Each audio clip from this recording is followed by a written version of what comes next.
Yo, Operation Put on Iron Shirt. Chase him out of Earth. Chase him. Chase him. Devil.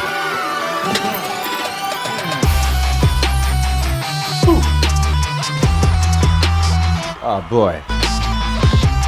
Alrighty. In the house we are. How you doing? How you doing out there? It's Akira The Don. We are broadcasting live from Don Studios, Mexico. It's a beautiful day to be alive right here. Today we are very happy to be able to bring to you part 2 of Outwitting the Devil.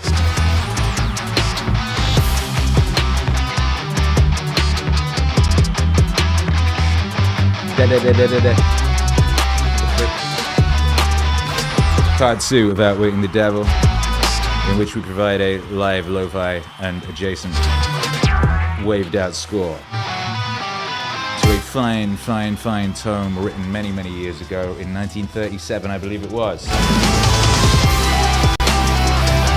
Unpublished until many years after the author's death.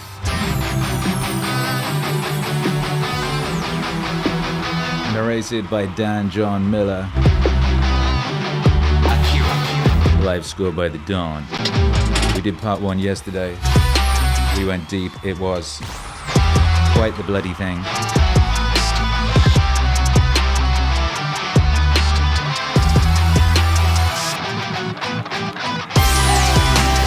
The concept of the book is that the narrator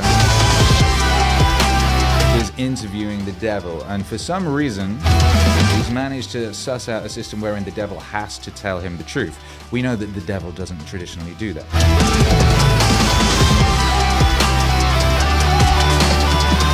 Ironically, as we discovered yesterday, the devil warns the narrator that if he tries to get this book published, it will destroy him, and that the devil's minions will not allow him to publish such a thing anyway.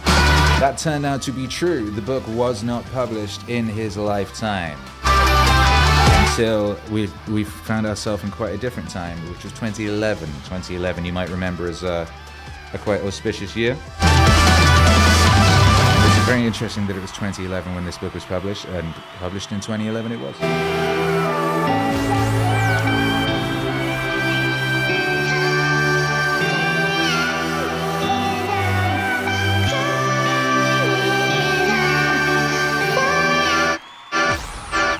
The devil really was trying to get in the way of the stream happening.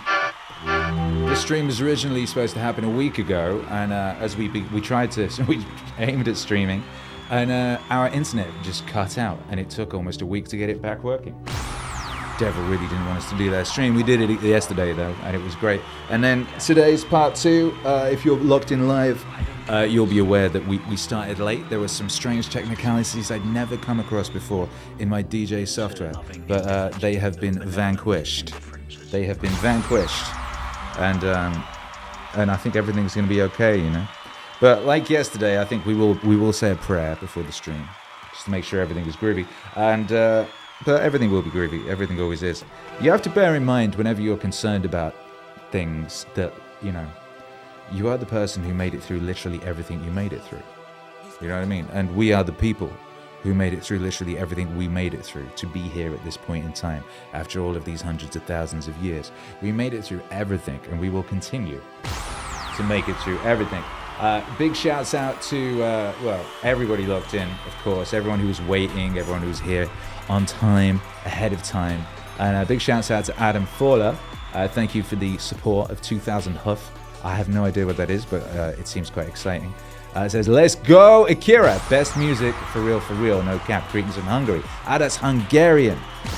That's Hungarian, regardless. Thank you very much. Appreciate you. Let's see, we haven't even done the international high five yet, and we're already aware that we're in an international situation. We got Hungary in the house.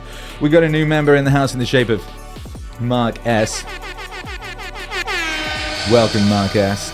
You get also Hamnonymous. Welcome, Hamnonymous. And welcome both of you. Both of you are smart. You get to download Friday's mix. You get to watch it because you can't watch it on YouTube because it got the worldwide block. First of our comeback season to get the worldwide block. We got, how many blocks was it? Let me have a look. Jason Eva worked this out. It took a while to work out. The video was in half-published limbo for a long-ass time. Let's see what it was. Where can I see this? Oh, I know I can see it on the YouTube channel members section. The YouTube channel members section has the information that we need. Let's have a look on Akira The Don's channel members section.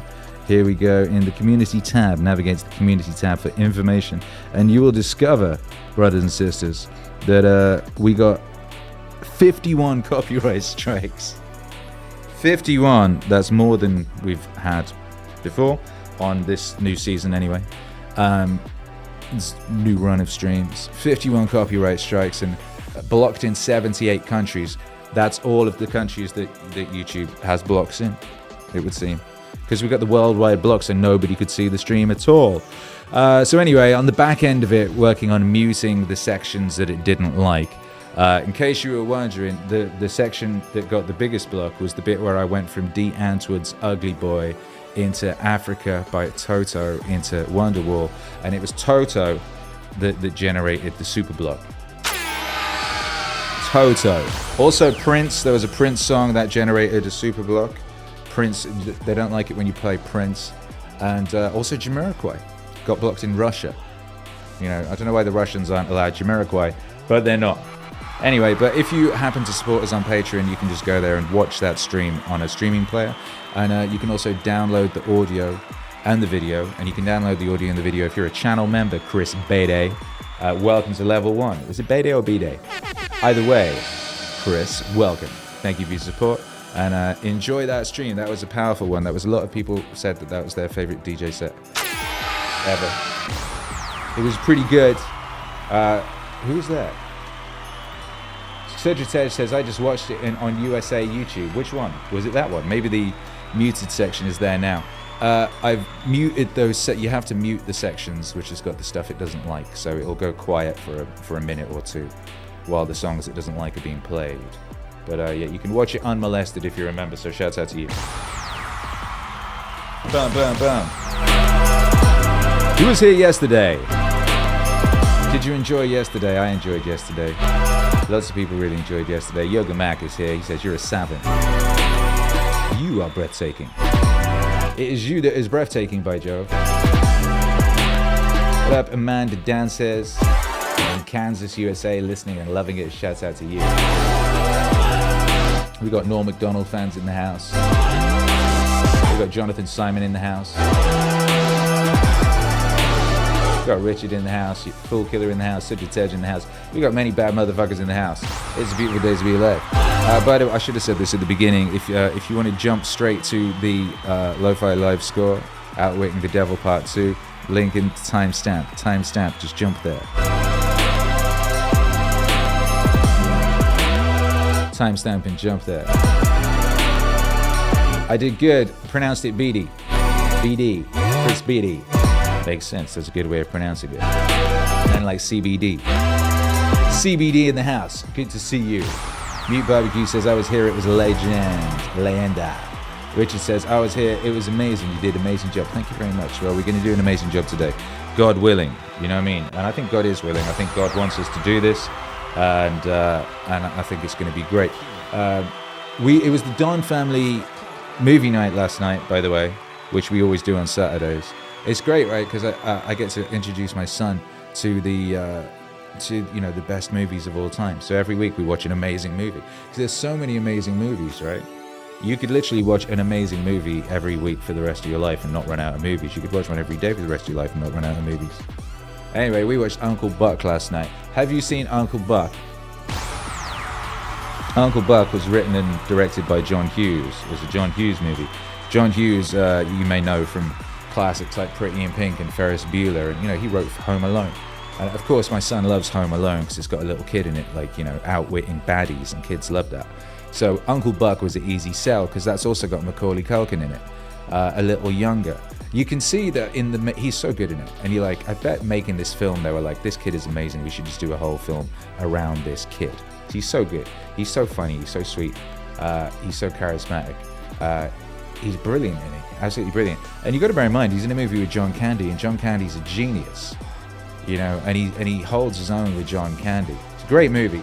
It's about a guy who, you know, he's a guy who's just been an independent guy, didn't want to settle down, didn't want to get married, loved his freedom, discovering the value of family, you know, and children, and being an influence in children's lives. It's also the story of an uncle stopping his niece from losing her virginity to a dickhead, you know, and that's a great story. They don't make them like that anymore. It's one of those, they don't make them like that anymore. But frankly, every Don family movie night, whatever we watch, because we only watch classic movies, it's a fuck, they don't make them like that anymore. They do not make them like that anymore. You know, the new Ghostbusters movie apparently is like about climate change. How cringe. It's all about like New York freezing in the summer and how climate change is a bigger threat than ghosts. Like, these people they just can't divorce themselves from their whatever cult they're in, which is the same cult, and you know, tell stories anymore. But anyway, Uncle Buck's great, you know, and the guy who's trying to take his niece's virginity really gets what's coming to him. And, you know, there's a lesson for us all in there. Anyway, I don't want to spoil the movie too much. But, you know, Uncle Buck, anyway, we gave that 5 stars out of 5. It was interesting looking at the reviews. It wasn't very well reviewed. It's like 67% Rotten Tomatoes. A lot of people saying that it wasn't funny, and people hating on John Candy and hating on John Hughes. People in the 80s did not know how good they had it. Though even those people, those kind of sourpuss movie review types, if you transported them into the future, they would be shocked at what they would be forced to consume, and also what they would be expected to say is good for reasons of, you know, ideological purity and all that. Movie reviewers these days have to pretend all sorts of anti-human gutter trash is like great cinema. It must be a terrible job. Poor guys. Roger Ebert is always hating on great movies, by the way. Whenever I'm like, it's Don family movie night, and we're like, wow, this is great. Home Alone. He hated on Home Alone. He said Home Alone was terrible. What a fool. Sagittarius says, who the hell didn't like Uncle Buck? Go on Rotten Tomatoes and you can see all the reviews from the time, and then some ones that have been done more recently in which they go, oh, the jokes have dated poorly. No, they haven't. The jokes are fantastic. What is unfunny about like banging, about like threatening a guy who's trying to bang your niece with a power drill or an axe? You know, the whole, it's uniformly brilliant. So anyway, we're going to do an international 5-5, and then Richard says we watched Scrooge last night. We nearly watched Scrooge, but I figured I'd save that for closer to Christmas. Herc hasn't seen Scrooge yet. That's going to be great. One of my favorite bits of the Lo-Fi Christmas mixes is on the first Lo-Fi Christmas. There's a Scrooge section at the end, which is really good, you know. Anyway, we're going to do the international high five, so just let me know where you are and tell me what was the last brilliant movie you watched. Boom, easy. Where are you? Last brilliant movie you watched. ODO Glass watched Serenity last night. I don't know what that is. So yeah, that's doing me. There's so many great movies, you know. Herc wants to watch The Quiet Place. He saw a MatPat video talking about The Quiet Place, and he's kind of like really obsessed with the idea behind it. Herc, my son, he's very into stories and lore and ideas and things, and he really likes that idea of The Quiet Place, which I've not seen, but apparently the idea is, you know, if you make any noise at all, some creatures will hunt you and kill you. So people live in a quiet manner, and they play board games with like little bits of cotton wool or something like that, you know. Anyway, I have ascertained whether that movie is okay to watch for Hercules, and it was made after 2010, which means it is more likely than not to contain evil. You know what I mean? So I have to check. You have to check everything, particularly after sort of like 2012, but really after like any time after Spider-Man 2, pretty much. You know, you gotta be careful, mate. Cosmic Kangaroo in Australia Godzilla -1, a rare, great new movie. I've been hearing a lot of people saying that. It's not hit Mexico yet. Mute Barbecue says, Christmas is only like a week away, bro. Yeah, but I feel Scrooged is like pure Christmas, you know? Like, what did we watch last week? What did we watch last week? We watched The Nightmare Before Christmas like 3 weeks ago. Last week, we watched Home Alone. That was it. Very Christmas. Richard, Florida, Scrooged. Boom. Odo Glasses in Springfield, Illinois, which is good. That's a good place to be. Cedric Edge, Squats in the Basement, Home Alone 1. Banger. Seth Parker, Oklahoma, Banana. Do you know how many people hated on Home Alone 1? If you look at the reviews on that, that's another one that's just like really poorly reviewed. It's like, you people are on crack. What is wrong with you? Jonathan Simon, Music Independent from Montreal, and Murder on the Orient Express. Have I seen that? I don't know if I have. Yoga Mac watched Interstellar this morning. Critique the bad parts and appreciate the good parts. Imagine waking up and watching Interstellar. That sounds crazy to me. I think I liked Interstellar. As far as a contemporary movie goes, it was pretty good, I think. It had some really nice set pieces. And that is the one with Matthew McConaughey, like, doing a kind of, I wouldn't call it like a half-assed Stanley Kubrick. But yeah, anyways, McConaughey's good. Nomadic Adventures, classic and documentary about the true working German Shepherd working lines. Wow. Mike Can, Western Canadian, Godzilla -1 as well. Nice. Full Killer, Godzilla -1 as well. A lot for Godzilla -1. Odo Glass says, come blow glass whenever you want. Akira, is that a euphemism? Yoga Mass, National Lampoon's Christmas Vacation is most watched Christmas movie of all time. Actually, we watched that yesterday. I put that on, that's like first, like a couple weeks ago, but we didn't watch the second half of it because we had to run out or something. So we watched the second half of Christmas Vacation yesterday afternoon. It really isn't Christmas until you've watched Christmas Vacation. You know what I mean? It really is not. Then we discovered via the magic of my Plex, which is what I have. It's a sort of software system that has the family movie library on it. But it has all this associated data, so it will tell you what other movies the people in it have been in, things like that. And we discovered from the Plex at the end of Christmas Vacation, which really holds up and is incredible, no matter how many times you've seen it. I've probably watched that movie more times than any other movie. But anyway, they made a Vacation like sequel in like 2016 or something that had Homeboy from The Office, the guy who kind of replaced Michael as the main Office guy towards the end of its run, whose name I forget, as Clark Griswold's son, Rusty, and his family, just kind of like repeating the jokes from the first one and adding some new ones, like them all having a bath in sewage and not realizing. It was weird. I don't know, it was weird.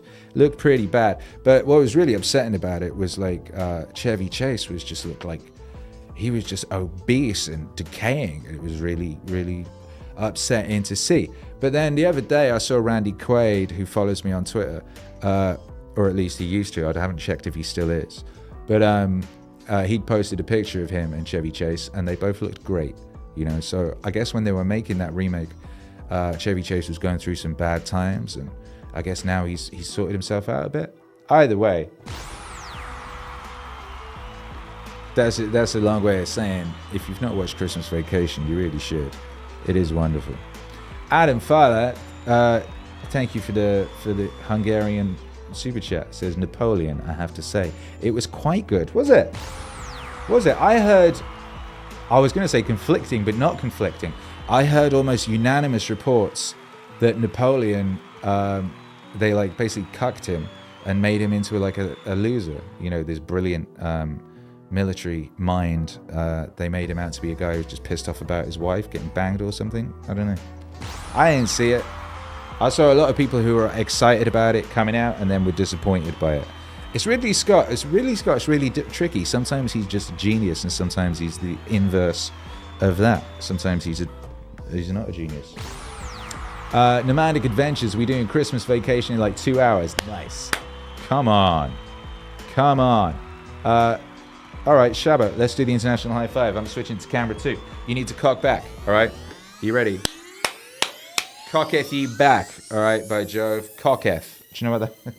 That's a word I invented. Cocketh. You know what I mean?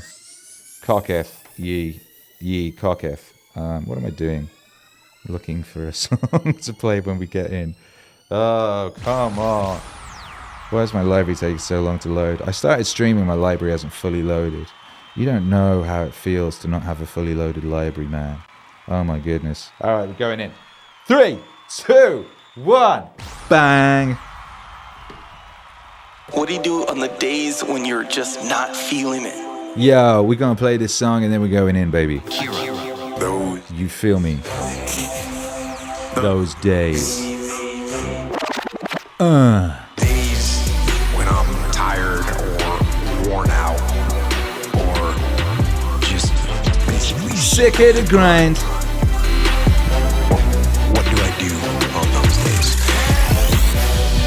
I go anyways. Ooh, I get it done. Even if I'm just going through the motions, I go through the motions. I don't really want to work out. I work out. I really don't want to hammer on a project. I hammer on project. The project. You already know. Don't really want to get up and get out of bed. I don't want to do it anymore. Yeah, I get up. Come on, get up. And get out of bed. That's right. Those days. Those days. Those days. Those days. Those days. Now, these could be signals that you need some time off. And those signals might be right. They could be correct. But don't take today off. Not today. Not today. Wait until tomorrow.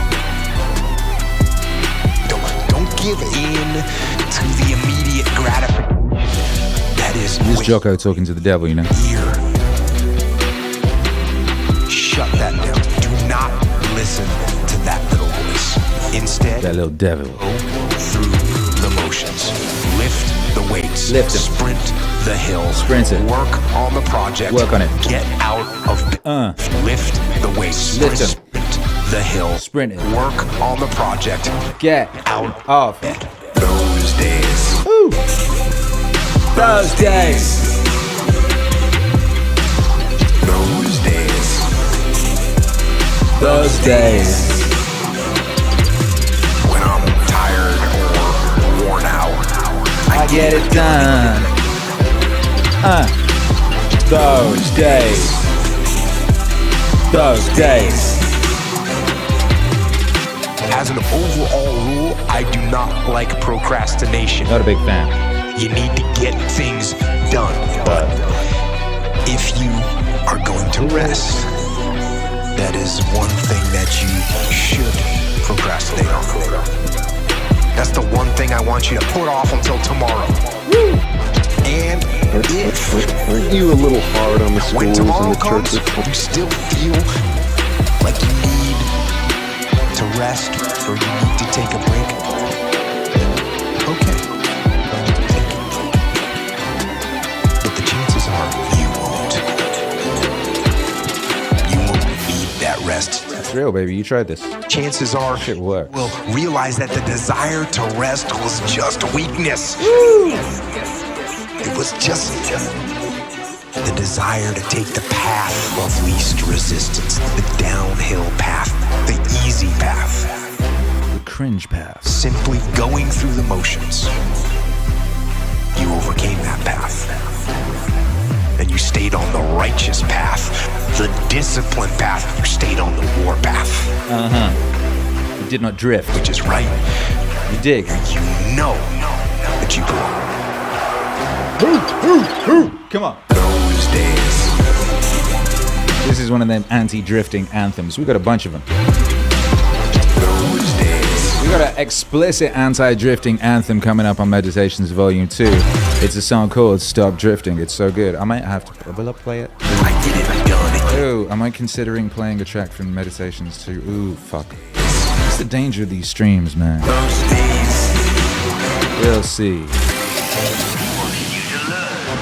The secret style of this one. Discipline, discipline, discipline. Perfect. You gotta get after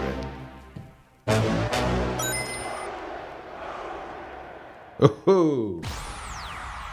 All right, baby. We're going to pick up where we left off. Okay? You happy about that? We're going to pick up where we left off. Yesterday, midway through Outwitting the Devil by Napoleon Hill. We're going to pick up exactly where we left off, and then we're going to bring this sucker home. Are you ready? Or them wave emojis in the chat if you're ready. Nuke that like if you're ready. I ain't told you to nuke the like yet, have I? I ain't told you to nuke the like. I ain't told you that this is brought to you by Meaningwave.com, because happiness is a side effect of meaning. I haven't told you that you might want to open up a tab, another tab, and type in Meaningwave.com and just go over there and have a look and maybe pick out yourself something nice, like one of these t-shirts, you know what I mean? I only wear Meaningwave. You ever see me not wearing Meaningwave? No. You don't see me not wearing Meaningwave. Why? Because why would I wear anything else? It's fine, it's excellent quality, made in the USA, all designed by me, you know what I mean? Come on, Meaningwave.com, because happiness is a side effect of meaning. With that being said, let's get back after it, baby. Big up Cedric Tej, appreciate you. I'll be reading all your super chats after the stream. Feel free to leave extravagant super chats, and I will read them afterwards.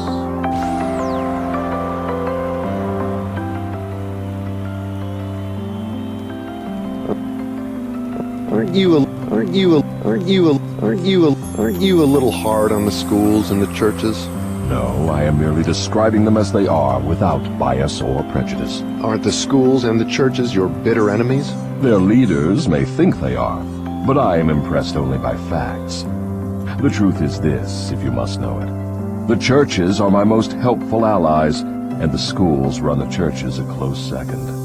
On what specific or general grounds do you make this claim? On the grounds that both the churches and the schools help me to convert people to the habit of drifting. Do you realize that your charge is substantially a sweeping indictment of the two institutions of major importance which have been responsible for civilization in its present form? Do I realize it? Man alive, I gloat over it. If the schools and churches had taught people how to think for themselves, where would I be now? This confession of yours will disillusion millions of people whose only hope for salvation is in their churches. Isn't that a cruel thing to do to them? Wouldn't most people be better off living in the bliss of ignorance than to know the truth about you? What do you mean by the term salvation? From what are people being saved? The only form of enduring salvation that is worth a green fig to any human being is that which comes from recognition of the power of his own mind. Ignorance and fear are the only enemies from which men need salvation. You seem to hold nothing sacred. You are wrong. I hold sacred the one thing which is my master, the one thing I fear. What is that? The power of independent thought backed by definiteness of purpose. Then you do not have many people to fear. Only 2 out of every 100 to be exact. I control all others. Let's give the churches a rest and get back to the public schools. Your confession has shown clearly that you thrive and perpetuate yourself from one generation to another by the clever trick of taking over the minds of children before they have the chance to learn how to use their minds. I wish to know what is wrong with a public school system that permits the devil to control so many people. I wish to know also what can be done to the established system of teaching that will ensure all children the opportunity to learn, first, that they have minds, and second, how to use those minds to bring spiritual and economic freedom. I'm putting the question to you definitely enough, and since you have stressed the importance of definiteness of purpose, I am here and now putting you on notice that your answer to my question must be definite. Wait a moment while I catch my breath. You have given me quite an order. It seems strange that you would come to the devil to learn how to live. I should think you would go to my opposition. Why don't you? Your Majesty, it is you who are on trial here, not I. I want the truth, and I'm not particular as to the source from which I get it. There's something radically wrong with the system of education that has given us a balance sheet with life that shows us hopelessly in the red and groping for the road to self-determination as if we were so many animals lost in the jungle. I want to know two things about this system. First, what is the major weakness of the system? Second, how can this weakness be eliminated? The floor is yours again. Please, stick to the question and stop trying to decoy me into the discussion of deep abstract subjects. That's definite, is it not? You leave me no choice but that of direct answer. To begin with, the public school system approaches the subject of education from the wrong angle. The school system endeavors to teach children to memorize facts instead of teaching them how to use their own minds. Is that all that is wrong with the system? Oh no, that is only the beginning. Another major weakness of the school system is that it does not establish in the minds of children either the importance of definiteness of purpose, or make any attempt to teach youths how to be definite about anything. The major object of all schooling is to force the students to cram their memories with facts, instead of teaching them how to organize and make practical use of facts.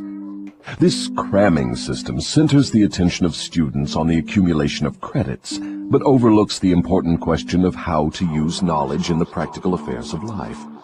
This system turns out graduates whose names are inscribed upon parchment certificates, but whose minds are empty of self-determination. The school system got off to a bad start at the beginning. The schools began as institutions of higher learning, operated entirely for the select few whose wealth and family entitled them to education. Thus, the entire school system was evolved by beginning at the top and working back down to the bottom.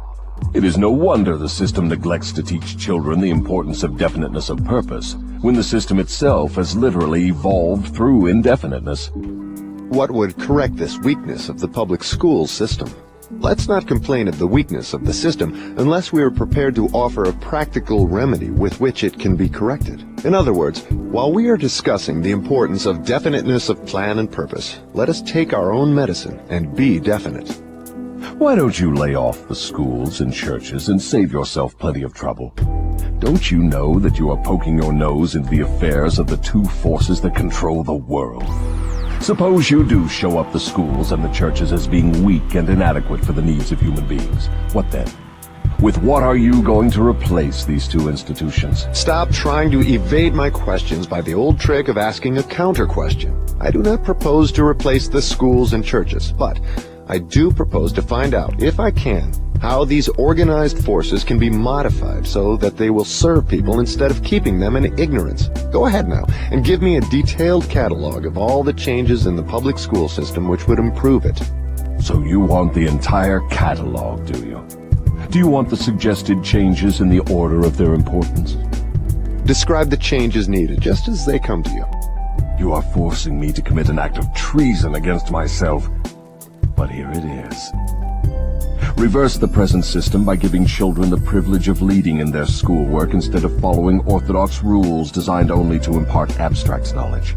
Let instructors serve as students, and let the students serve as instructors. As far as possible, organize all schoolwork into definite methods through which the student can learn by doing, and direct the classwork so that every student engages in some form of practical labor connected with the daily problems of life. Ideas are the beginning of all human achievement. Teach all students how to recognize practical ideas that may be of benefit in helping them acquire whatever they demand of life. Teach the students how to budget and use time. And above all, teach the truth that time is the greatest asset available to human beings, and the cheapest. Teach the student the basic motives by which all people are influenced, and show how to use these motives in acquiring the necessities and the luxuries of life. Teach children what to eat, how much to eat, and what is the relationship between proper eating and sound health. Teach children the true nature and function of the emotion of sex. And above all, teach them that it can be transmuted into a driving force capable of lifting one to great heights of achievement. Teach children to be definite in all things, beginning with the choice of a definite major purpose in life. Teach children the nature of and possibilities for good and evil in the principle of habit, using as illustrations with which to dramatize the subject the everyday experiences of children and adults. Teach children how habits become fixed through the laws of hypnotic rhythm. and influence them to adopt, while in the lower grades, habits that will lead to independent thought. Teach children the difference between temporary defeat and failure, and show them how to search for the seed of an equivalent advantage which comes with every circumstance of defeat. Teach children to express their own thoughts fearlessly and to accept or reject at will all ideas of others, reserving to themselves always the privilege of relying upon their own judgment. Teach children to reach decisions promptly and to change them, if at all, slowly and with reluctance, and never without a definite reason. Teach children that the human brain is the instrument with which one receives from the great storehouse of nature the energy which is specialized into definite thoughts, that the brain does not think, but serves as an instrument for the interpretation of stimuli which cause thought. Teach children the value of harmony in their own minds, and that this is attainable only through self-control. Teach children the nature and the value of self-control. Teach children that there is a law of increasing returns which can be and should be put into operation as a matter of habit, by rendering always more service and better service than is expected of them. Teach children the true nature of the Golden Rule, and above all show them that through the operation of this principle, everything they do to and for another, they also do to and for themselves. Teach children not to have opinions unless they are formed from facts, or beliefs which may reasonably be accepted as facts. Teach children that cigarettes, liquor, narcotics, and overindulgence in sex destroy the power of will and lead to the habit of drifting. Do not forbid these evils, just explain them. Teach children the danger of believing anything merely because their parents, religious instructors, or someone else says it is so. Teach children to face facts, whether they are pleasant or unpleasant, without resorting to subterfuge or offering alibis. Teach children to encourage the use of their sixth sense, through which ideas present themselves in their minds from unknown sources, and to examine all such ideas carefully. Teach children the full import of the law of compensation as it was interpreted by Ralph Waldo Emerson, and show them how the law works in the small everyday affairs of life. Teach children that definiteness of purpose, backed by definite plans persistently and continuously applied, is the most efficacious form of prayer available to human beings. Teach children that the space they occupy in the world is measured definitely by the quality and quantity of useful service they render the world. Teach children there is no problem which does not have an appropriate solution, and that the solution often may be found in the circumstance creating the problem. Teach children that their only real limitations are those which they set up or permit others to establish in their own minds. Teach them that man can achieve whatever man can conceive and believe. Teach children that all schoolhouses and all textbooks are elementary implements which may be helpful in the development of their minds, but that the only school of real value is the great university of life, wherein one has the privilege of learning from experience. Teach children to be true to themselves at all times, and since they cannot please everybody, therefore to do a good job of pleasing themselves. That is an imposing list, but it seems conspicuous by the fact it ignores practically every subject now taught in the public schools. Was that intended? Yes. You asked for a list of suggested changes in public school curricula which would benefit children. Well, that is what you got. Some of the changes you suggest are so unorthodox they would shock most of the educators of today, wouldn't they? Most of the educators of today need to be shocked. A good sound shock often helps the brain that has been atrophied by habit. Would the changes you suggest for the public schools give children immunity against the habit of drifting? Yes, that is one of the results the changes would bring, but there are others too. How could the suggested changes be forced into the public school system? You know, of course, it is as difficult to get a new idea into an educator's brain as it is to interest a religious leader in modifying religion so it will help people to get more from life. The quickest and surest way to force practical ideas into the public schools is to first introduce the ideas through private schools and establish such a demand for their use that public school officials will be compelled to employ them. Should any other changes be made in the public school system? Yes, many. Among other changes needed in all public school programs is the addition of a complete course of training in the psychology of harmonious negotiation between people. All children should be taught how to sell their way through life with the minimum amount of friction. Every public school should teach the principles of individual achievement through which one may attain to a position of financial independence. Classes should be abolished altogether. They should be replaced by the round table or conference system, such as businessmen employ. All students should receive individual instruction and guidance in connection with subjects which cannot be properly taught in groups. Every school should have an auxiliary group of instructors consisting of business and professional people, scientists, artists, engineers, and newspapermen, each of whom would impart to all the students a practical working knowledge of his own profession, business, or occupation. This instruction should be conducted through the conference system to save the time of the instructors. What you have suggested is, in effect, an auxiliary system of instruction that would give all school children a working knowledge of the practical affairs of life, direct from the original source. Is that the idea? You've stated it correctly. Let us dismiss the public school system and go back to the churches for a moment. All my life, I've heard clergymen preaching against sin and warning sinners to beware and repent so they could be saved. But I've never heard any of them tell me what sin is. Will you give me some light on this subject? Sin is anything one does or thinks which causes one to be unhappy. Human beings who are in sound physical and spiritual health should be at peace with themselves and always happy. Any form of mental or physical misery indicates the presence of sin. Name some of the common forms of sin. It is a sin to overeat because that leads to ill health and misery. It is a sin to overindulge in sex because that breaks down one's willpower and leads to the habit of drifting. It is a sin to permit one's mind to be dominated by negative thoughts of envy, greed, fear, hatred, intolerance, vanity, self-pity, or discouragement, because these states of mind lead to the habit of drifting. It is a sin to cheat, lie, and steal, because these habits destroy self-respect, subdue one's conscience, and lead to unhappiness. It is a sin to remain in ignorance, because that leads to poverty and loss of self-reliance. It is a sin to accept from life anything one does not want, because that indicates an unpardonable neglect to use the mind. Is it a sin for one to drift through life without definite aim, plan, or purpose? Yes, because this habit leads to poverty and destroys the privilege of self-determination. It also deprives one of the privilege of using his own mind as a medium of contact with infinite intelligence. Are you the chief inspirer of sin? Yes. It is my business to gain control of the minds of people in every way possible. Can you control the mind of a person who commits no sin? I cannot, because that person never permits his mind to be dominated by any form of negative thought. I cannot enter the mind of one who never sins, let alone control it. What is the commonest and most destructive of all sins? Fear and ignorance. Have you nothing else to add to the list? There is nothing else to be added. What is faith?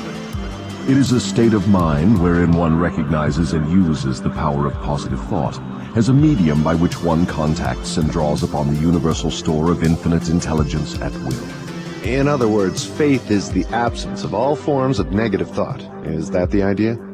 Yes, that is another way of describing it. Has a drifter the capacity to use faith? He may have the capacity, but he does not use it. Everyone has the potential power to clear his mind of all negative thoughts, and thereby avail himself of the power of faith. Stating the matter in another way, faith is definiteness of purpose backed by belief in the attainment of the object of that purpose. Is that correct? That's the idea exactly. What preparation must one undergo before being able to move with definiteness of purpose at all times? One must gain mastery over self. This is the second of the 7 principles. The person who is not master of himself can never be master of others. Lack of self-mastery is, of itself, the most destructive form of indefiniteness. Where should one begin when making a start at control over self? By mastering the 3 appetites responsible for most of one's lack of self-discipline. The 3 appetites are 1. The desire for food, 2. The desire for expression of sex, 3. The desire to express loosely organized opinions. Does man have other appetites which need control? Yes, many of them. But these 3 are the ones which should be conquered first. When a man becomes master of these three appetites, he has developed enough self-discipline to conquer easily those of lesser importance. But these are natural appetites. They must be indulged if one is to be healthy and happy. To be sure, they are natural appetites, but they are also dangerous, because people who have not mastered themselves overfeed the appetites. Self-mastery contemplates sufficient control over the appetites to enable one to feed them what they need and withhold food not needed. Your viewpoint is both interesting and educational. Describe the details through which I may understand how and under what circumstances people overfeed the appetites. Take the desire for physical food, for example. The majority of people are so weak in self-discipline they fill their stomachs with combinations of rich food which please the taste but overwork the organs of digestion and elimination. They pour into their stomachs both quantity and combinations of food which the body chemist can dispose of only by converting the food into deadly toxic poisons. These poisons clog and stagnate the body's sewer system until it slows down in its work of elimination of waste matter. After a while, the sewer system stops working altogether, and the victim has what he calls constipation. By that time, he is ready for the hospital. Auto-intoxication, or body sewer poisoning, takes the machinery of the brain and rolls it into something resembling a wad of putty. The victim then becomes sluggish in his physical movements and mentally irritable and fussy. If he could only take one good look at and one bad smell of his sewer system, he would be ashamed to look himself in the face. City sewers are not the pleasantest of places when they become overloaded or clogged, but they are clean and sweet compared with the intestinal sewer when it has been overloaded or clogged. This is not a pretty story to be associated with the pleasant and necessary act of eating, but that is where it belongs, because overeating and wrong food combinations are the evils which cause auto-intoxication. People who eat wisely and keep their body sewers clean handicap me, because a clean body sewer generally means a sound body and a brain that functions properly. Imagine, if your imagination can be stretched that far, how any human being could move with definiteness of purpose with his body sewer filled with enough poison to kill 100 people if it were injected into their bloodstream directly. And all this trouble is the result of lack of control over the physical appetite for food. Well, if you wish to be absolutely correct, you should say that improper eating is responsible for the majority of the ills of the body, and practically all headaches. If you want proof of this, select 100 people suffering with headaches and give each of them a thorough washing out of their body sewer systems with a high enema. And observe that no fewer than 95 of the headaches will disappear within a few minutes after the sewers have been cleaned. From all you say about the intestinal tract, I gather the impression that mastery over the physical appetite for food means also mastery over the habit of neglecting to keep the intestines clean. Yes, that is true. It is just as important to eliminate the waste matter of the body and the unused portions of food as it is to take the right amount in the correct combinations of food. I never thought of auto-intoxication as being one of your devices of control over people, and I am utterly shocked to know how many people are victims of this subtle enemy. Let's hear what you have to say of the other two appetites. Well, take the desire for sex expression. Now there is a force with which I master the weak and the strong, the old and the young, the ignorant and the wise. In fact, I master all who neglect to master sex. How can one master the emotion of sex? By the simple process of transmuting that emotion into some form of activity other than copulation. Sex is one of the greatest of all forces which motivate human beings. Because of this fact, it is also one of the most dangerous forces. If humans would control their sex desires and transmute them into a driving force with which to carry on their occupation, that is, if they spent on their work 1/2 the time they dissipate in pursuit of sex, they would never know poverty. Do I understand you to imply there is a relationship between sex and poverty? Yes, where sex is not under definite control. If allowed to run its natural course, sex will quickly lead one into the habit of drifting. Is there any relationship between sex and leadership? Yes. All great leaders in every walk of life are highly sexed, but they follow the habit of controlling their sex desires, switching them into a driving force behind their occupation. Is the habit of overindulgence in sex as dangerous as the habit of taking narcotics or liquor? There is no difference between these habits. Both lead to hypnotic control through the habit of drifting. Why does the world look upon sex as something vulgar? Because of the vulgar abuse people have made of this emotion. It is not sex that is vulgar. It is the individual who neglects or refuses to control and guide it. Do you mean by your statement that one should not indulge the desire for sex? No. I mean that sex, like all other forces available to man, should be understood, mastered, and made to serve man. The desire for sex expression is as natural as the desire for food. The desire can no more be killed than one can entirely stop a river from flowing. If the emotion of sex is shut off from the natural mode of expression, it will break out in some other, less desirable form. Just as a river will, if dammed, break through and flow around the dam. The person who has self-discipline understands the emotion of sex, respects it, and learns to control and transmute it into constructive activities. Just what damage is there in overindulgence of sex? The greatest damage is that it depletes the source of man's greatest driving force and wastes, without adequate compensation, man's creative energy. It dissipates energy needed by nature to maintain physical health. Sex is nature's most useful therapeutic force. It depletes the magnetic energy which is the source of an attractive, pleasing personality. It removes the sparkle from one's eyes and sets up discord in the tone of one's voice. It destroys enthusiasm, subdues ambition, and leads inevitably to the habit of drifting on all subjects. I would like for you to answer my question in another way by telling me what beneficial ends the emotion of sex may be made to attain if mastered and transmuted. Controlled sex supplies the magnetic force that attracts people to one another. It is the most important factor of a pleasing personality. It gives quality to the tone of voice and enables one to convey through the voice any feeling desired.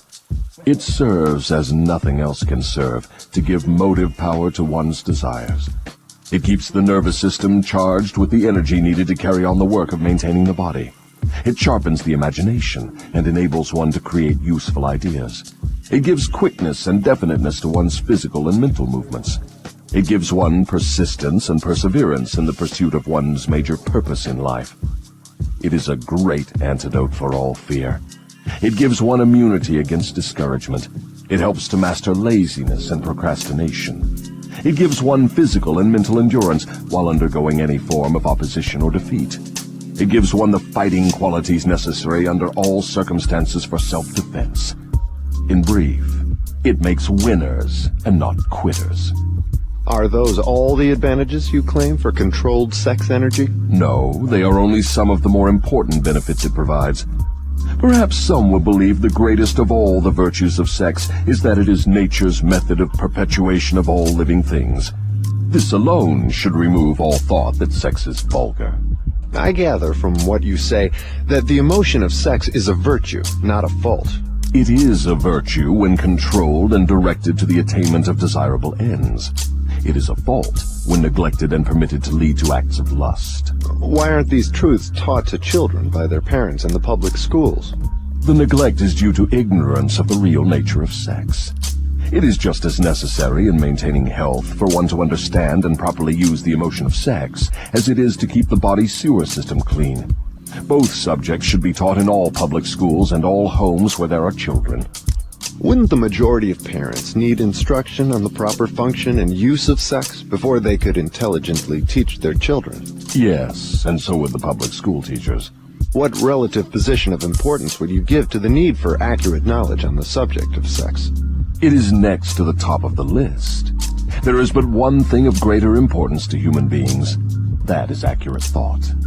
Do I understand you to say that knowledge of the true functions of sex and ability to think accurately are the two things of greatest importance to mankind? That is what I intend you to understand.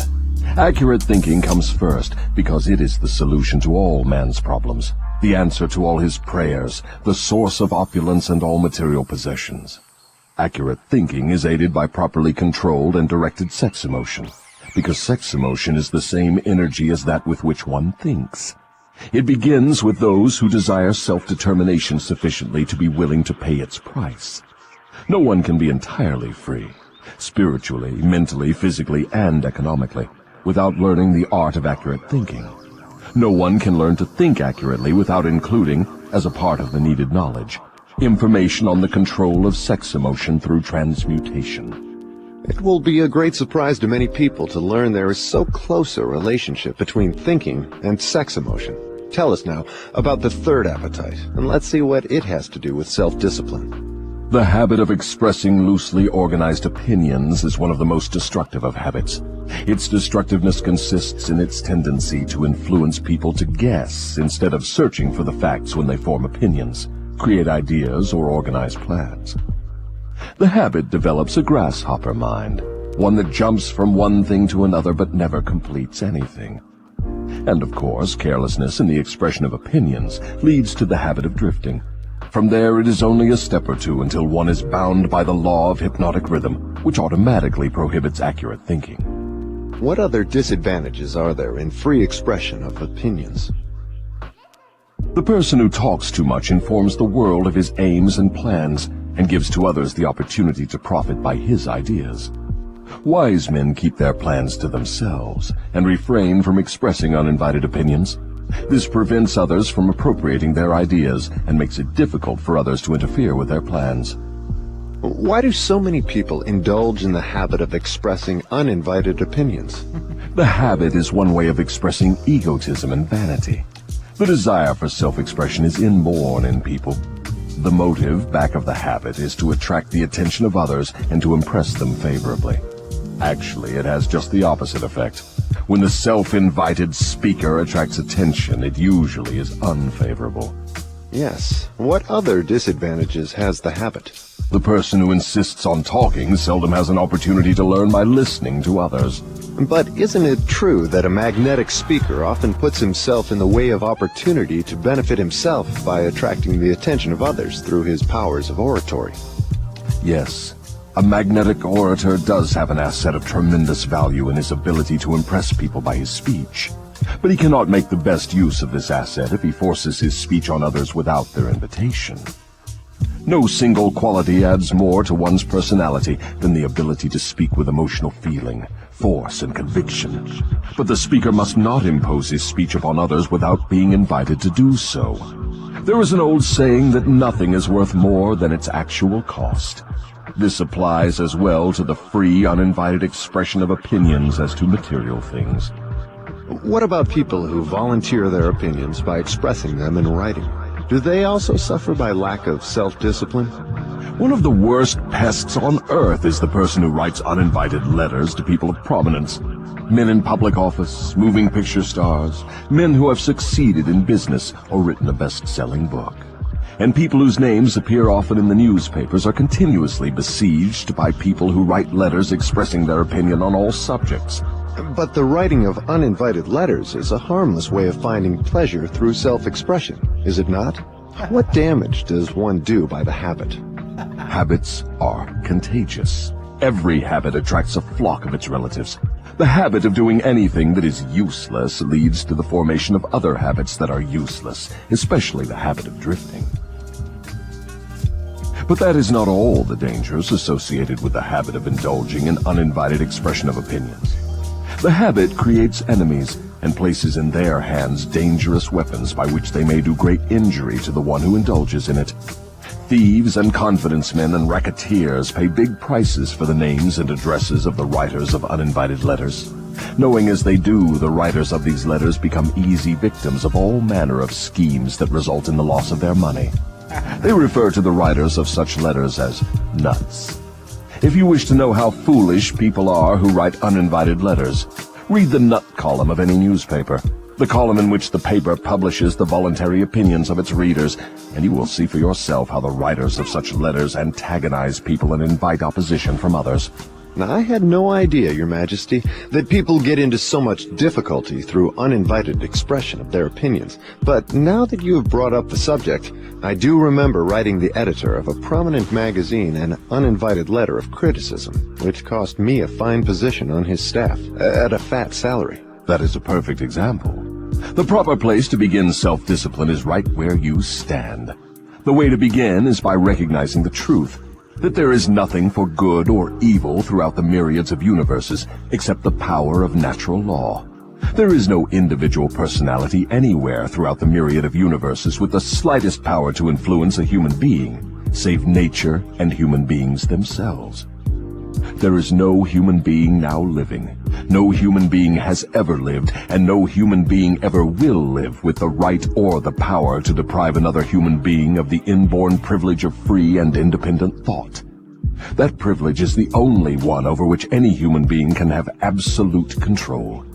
No adult human being ever loses the right to freedom of thought, but most humans lose the benefits of this privilege either by neglect or because it has been taken away from them by their parents or religious instructors before the age of understanding.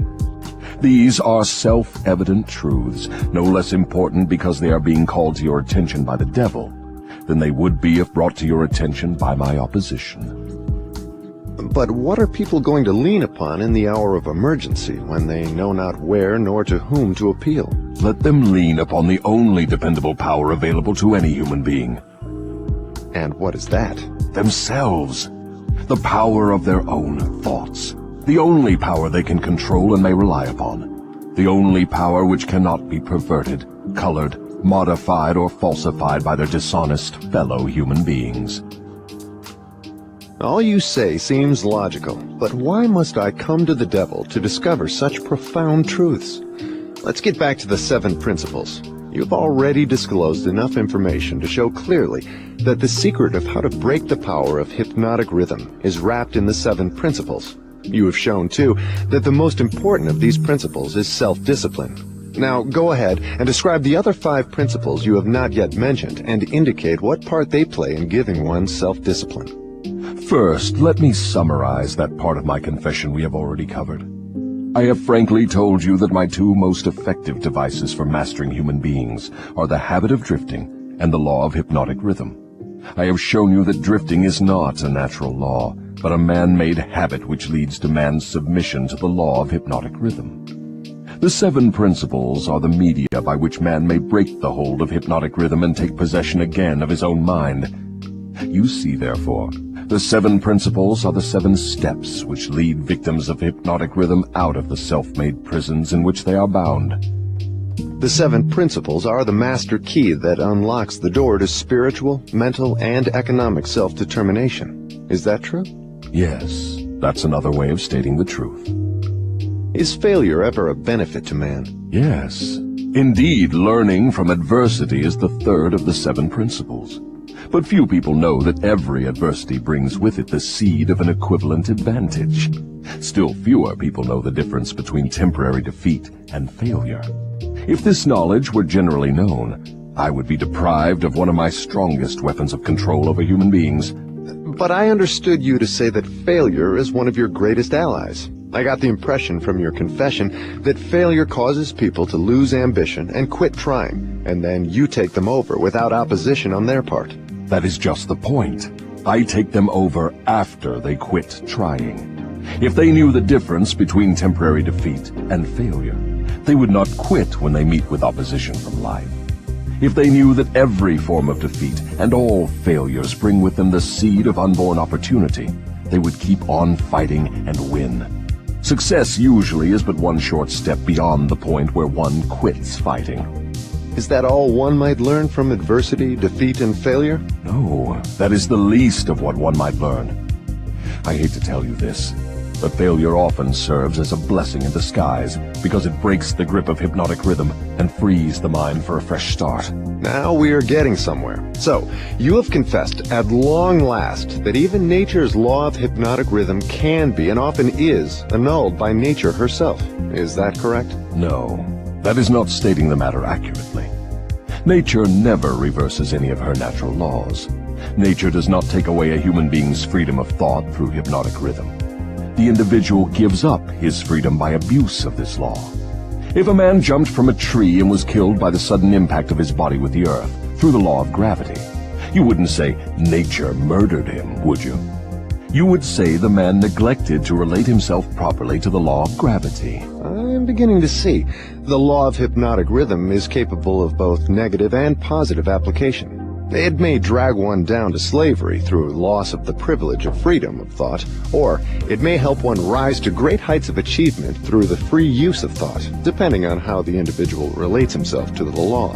Is that correct? Now you have it right. But what about failure? One does not fail intentionally with purpose aforethought. No one encourages temporary defeat. These are circumstances over which the individual often has no control whatsoever. How, then, can it be said that nature does not take away one's freedom of thought when failure destroys ambition, willpower, and the self-confidence essential to make a fresh start? Failure is a man-made circumstance. It is never real until it has been accepted by man as permanent. Stating it another way, failure is a state of mind. Therefore, it is something an individual can control until he neglects to exercise this privilege. Nature does not force people to fail, but nature does impose her law of hypnotic rhythm upon all minds, and through this law gives permanency to the thoughts which dominate those minds. In other words, failure thoughts are taken over by the law of hypnotic rhythm and made permanent if the individual accepts any circumstances as being permanent failure. That same law just as readily takes over and makes permanent thoughts of success. What part, then, does failure play in helping an individual break the grip of hypnotic rhythm after that law has been fastened upon his mind? Failure brings a climax in which one has the privilege of clearing his mind of fear and making a new start in another direction. Failure proves conclusively that something is wrong with one's aims or the plans by which the object of these aims is sought. Failure is the dead end of the habit path one has been following, and when it is reached, it forces one to leave that path and take up another, thereby creating a new rhythm. But failure does more than this. It gives an individual an opportunity to test himself, wherein he may learn how much willpower he possesses. Failure also forces people to learn many truths they would never discover without it. Failure often leads an individual to an understanding of the power of self-discipline, without which no one could turn back after having once been the victim of hypnotic rhythm. Study the lives of all people who achieve outstanding success in any calling, and observe with profit that their success is usually an exact ratio to their experiences of defeat before succeeding. Is this all you have to say of the advantages of failure? No, I have barely begun. If you want the real significance of adversity, failure, defeat, and all other experiences which break up a human being's habits and force him to form new habits, watch nature at her work. Nature uses illness to break the physical rhythm of the body when the cells and organs become improperly related. She uses economic depressions to break the rhythm of mass thought when great numbers of people become improperly related, through business, social, and political activities. And she uses failure to break the rhythm of negative thought when an individual becomes improperly related to himself in his own mind. Observe carefully, and you will see that everywhere in nature there is always at work a natural law which gives eternal change to all matter, all energy, and to the power of thought. The only permanent thing in the universe is change. Eternal, inexorable change, through which every atom of matter and every unit of energy has the opportunity to properly relate itself to all other units of matter and energy. And every human being has the opportunity and the privilege of properly relating himself to all other human beings, no matter how many mistakes he makes, or how many times or in what ways he may be defeated. When mass failure overtakes a nation, such as the 1929 World Business Depression, the circumstance is in perfect harmony with nature's plan to break up man's habits and give out fresh opportunities.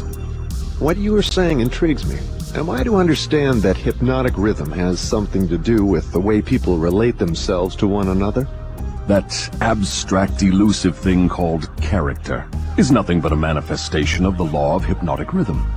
Therefore, when speaking of one's character, it would be proper to say his thought habits have been crystallized into a positive or a negative personality. Through hypnotic rhythm, one is good or bad because of the knitting together of his thoughts and deeds through hypnotic rhythm.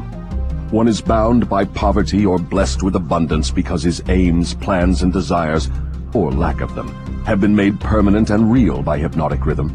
Is that all you have to say of the connection between hypnotic rhythm and human relationships? No, I have just begun.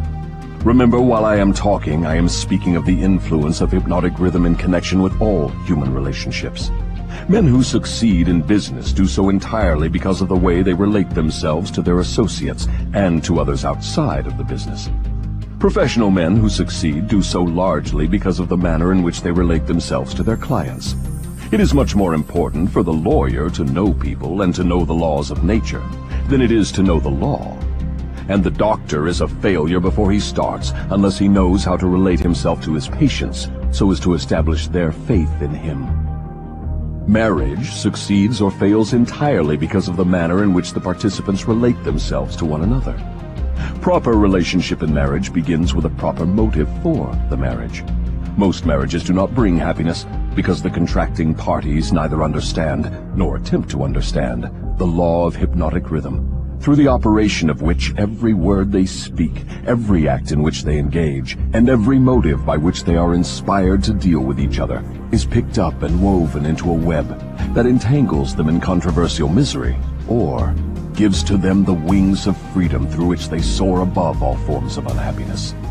Every newly made acquaintanceship between people ripens into friendship and then into spiritual harmony, sometimes called love, or plants a germ of suspicion and doubt which evolves and grows into open rebellion, according to the way in which the participants in the acquaintanceship relate themselves to one another. Hypnotic rhythm picks up the dominating motives, aims, purposes, and feelings of the contacting minds, and weaves these into some degree of faith or fear, love or hatred. After the pattern has taken definite shape, as it does with time, it is forced upon the contacting minds and made a part thereof. In this silent way does nature make permanent the dominating factors of every human relationship. In every human relationship, the evil motives and the evil deeds of the contacting individuals are coordinated and consolidated into definite form and subtly woven into that all-important human trait known as character. In the same manner, the motives and the deeds of good are consolidated and forced upon the individual. You see, therefore it is not only one's deeds, but also one's very thoughts which determine the nature of all human relationships. You are leading into pretty deep water. Let's keep it near the shore, where I can follow you without fear of getting beyond a safe depth. Go ahead and tell me how this subject of human relationships actually works in the current affairs of a problem-filled world such as we have today. That is a happy thought. But let me make sure you understand the principles I am telling about, before I try to show you how to apply them in the affairs of life. I wish to be sure you understand that the law of hypnotic rhythm is something that no one can control, influence, or evade. But everyone can relate himself to this law so as to benefit by its inexorable operation. Harmonious relationship with the law consists entirely of the individual changing his habits so they represent the circumstances and the things the individual wants and is willing to accept. No one can change the law of hypnotic rhythm any more than one can change the law of gravity, but everyone can change himself. Remember, therefore, in all the discussion of this subject, that all human relationships are made and maintained by the habits of the individuals related. The law of hypnotic rhythm plays only the part of solidifying the factors which constitute human relationships, but it does not create those factors. Before we go further with the discussion of human relationships, I want you to get a clear understanding of the subconscious mind. The term subconscious mind represents a hypothetical physical organ which has no actual existence. The mind of man consists of universal energy, some call it infinite intelligence, which the individual receives, appropriates, and organizes in definite thought forms through the network of intricate physical apparatus known as a brain. These thought forms are replicas of various stimuli which reach the brain through the 5 commonly known physical senses, and the 6th sense, which is not so well known. When any form of stimuli reaches the brain and takes the definite shape of thought, it is classified and stored away in a group of the brain cells known as the memory group. All thoughts of a similar nature are stored together, so that the bringing forth of one leads to easy contact with all its associates. The system is very similar to the modern office filing cabinet, and it is operated in a similar manner. The thought impressions with which one mixes the greatest amount of emotion or feeling are the dominating factors of the brain because they are always near the surface, at the top of the filing system, so to speak, where they spring into action voluntarily the moment an individual neglects to exercise self-discipline. These emotion-laden thoughts are so powerful, they often cause an individual to rush into action and indulge in deeds which have not been submitted to or approved by his reasoning faculty. These emotional outbursts usually destroy harmony in all human relationships. The brain often brings together combinations of emotional feelings so powerful, they completely set aside the control of the reasoning faculty. On all such occasions, human relationships are apt to be lacking in harmony. Through the operation of the sixth sense, the brain of a human being may contact the filing cabinet of other brains and inspect at will whatever thought impressions are on file there. The condition under which one person may contact and inspect the filing cabinet of another person's brain is generally known as harmony. But you may better understand what is meant if I say brains attuned to the same rate of thought vibrations can easily and quickly exercise the privilege of entering and inspecting each other's filing cabinets of thoughts. In addition to receiving organized thoughts from the filing cabinets of other brains through the sixth sense, one can, through this same physical organ, contact and receive information from the universal storehouse known as infinite intelligence. All information reaching one's brain through the sixth sense comes from sources not easily isolated or traced. Therefore, this sort of information is generally believed to come from one's subconscious mind. The sixth sense is the organ of the brain through which one receives all information, all knowledge, all thought impressions which do not come through one or more of the 5 physical senses. Now that you understand how the mind operates, you will more easily understand how and why people come to grief through improper human relationships.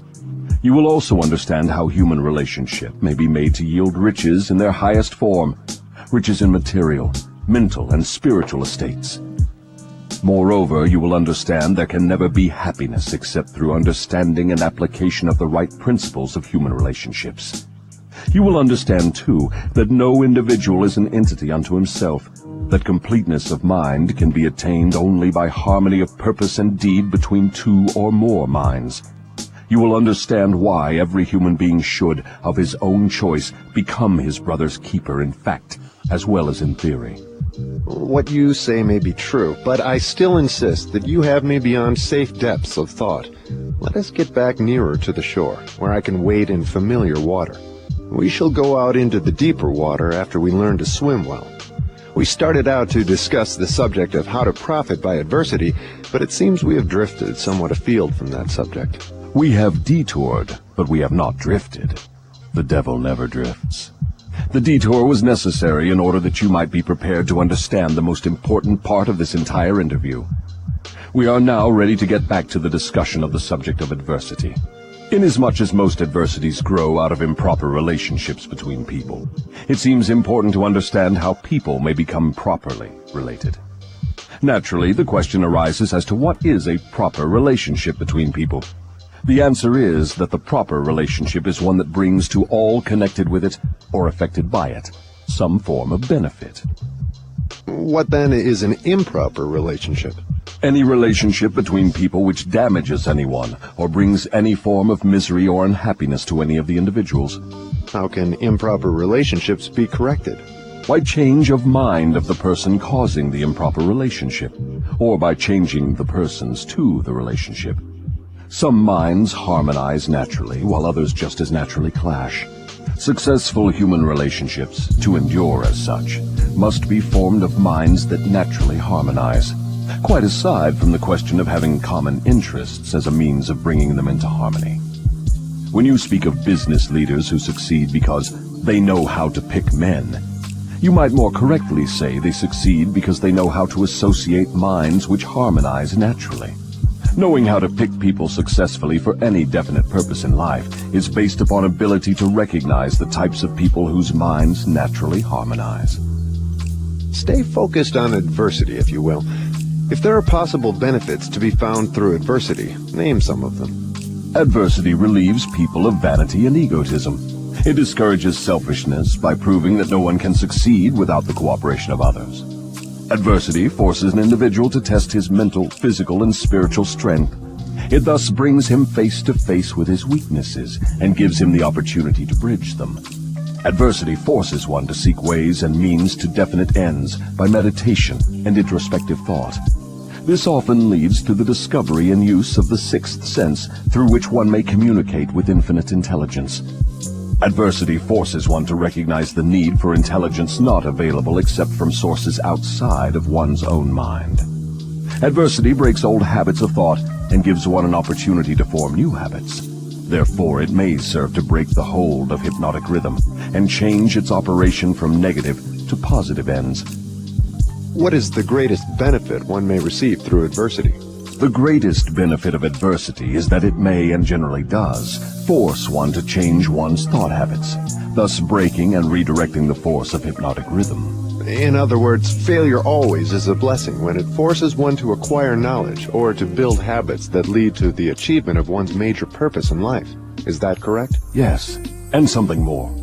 Failure is a blessing when it forces one to depend less upon material forces and more upon spiritual forces. Many human beings discover their other selves, the forces which operate through the power of thought, only after some catastrophe deprives them of the full and free use of their physical bodies. When a man can no longer use his hands and his feet, he usually begins to use his brain. Thus he puts himself in the way of discovering the power of his own mind. What benefits may be derived from the loss of material things, money for example? The loss of material things may teach many needed lessons, none greater, however, than the truth that man has control over nothing and has no assurance of the permanent use of anything except his own power of thought. I wonder if this is not the greatest benefit available through adversity. No. The greatest potential benefit of any circumstance which causes one to make a fresh start is that it provides an opportunity to break the grip of hypnotic rhythm and set up a new set of thought habits. New habits offer the only way out for people who fail. Most people who escape from the negative to the positive operation of the law of hypnotic rhythm do so only because of some form of adversity which forces them to change their thought habits. Isn't adversity apt to break one's self-reliance and cause one to give up hope? It has that effect on those whose willpower is weak through long-established habits of drifting. It has the opposite effect on those who have not been weakened through drifting. The non-drifter meets with temporary defeat and failure, but his reaction to all forms of adversity is positive. He fights instead of giving up, and usually wins. Life gives no one immunity against adversity, but life gives to everyone the power of positive thought, which is sufficient to master all circumstances of adversity and convert them into benefits. The individual is left with the privilege of using or neglecting to use his prerogative right to think his way through all adversities. Every individual is forced either to use his thought power for the attainment of definite positive ends, or by neglect or design, use this power for the attainment of negative ends. There can be no compromise, no refusal to use the mind. The law of hypnotic rhythm forces every individual to give some degree of use, either negative or positive, to his mind. But it does not influence the individual as to which use he will make of his mind. Am I to understand from what you say that every adversity is a blessing? No, I did not say that. I said there is the seed of an equivalent advantage in every adversity. I did not say there was the full-blown flower of advantage, just the seed.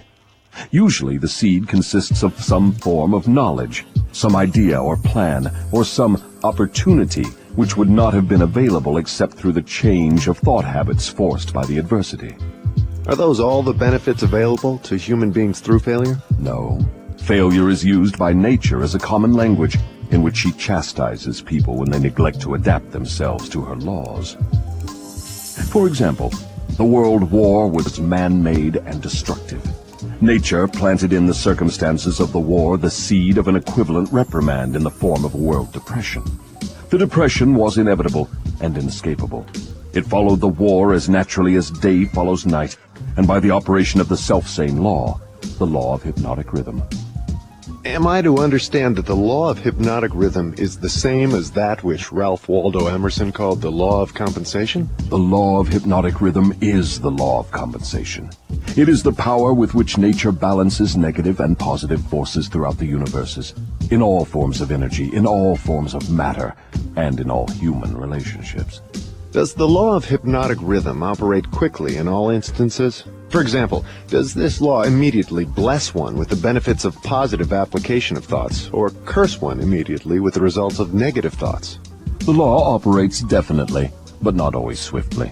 Both the benefits and the penalties incurred through the law by individuals may be harvested by others, either before or after their death.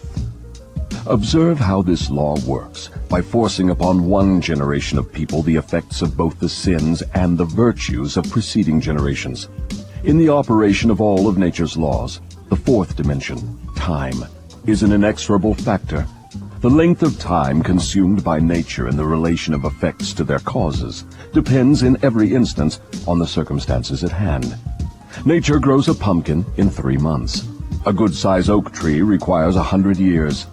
She converts a hen's egg into a chicken in 4 weeks, but she requires 9 months to convert the egg of a human being into an individual. I now have a better understanding of the potentialities of adversity and failure. You may go ahead now with your description of the next of the 7 principles. What is your next principle? The next principle is environmental influence. Go ahead and describe the working principle of environmental influences as a determining factor in human destinies. Environment consists of all the mental, spiritual, and physical forces which affect and influence human beings. What connection, if any, is there between environmental influences and hypnotic rhythm? Hypnotic rhythm solidifies and makes permanent the thought habits of human beings. Thought habits are stimulated by environmental influences. In other words, the material on which thoughts are fed comes from one's environment. Thought habits are made permanent by hypnotic rhythm.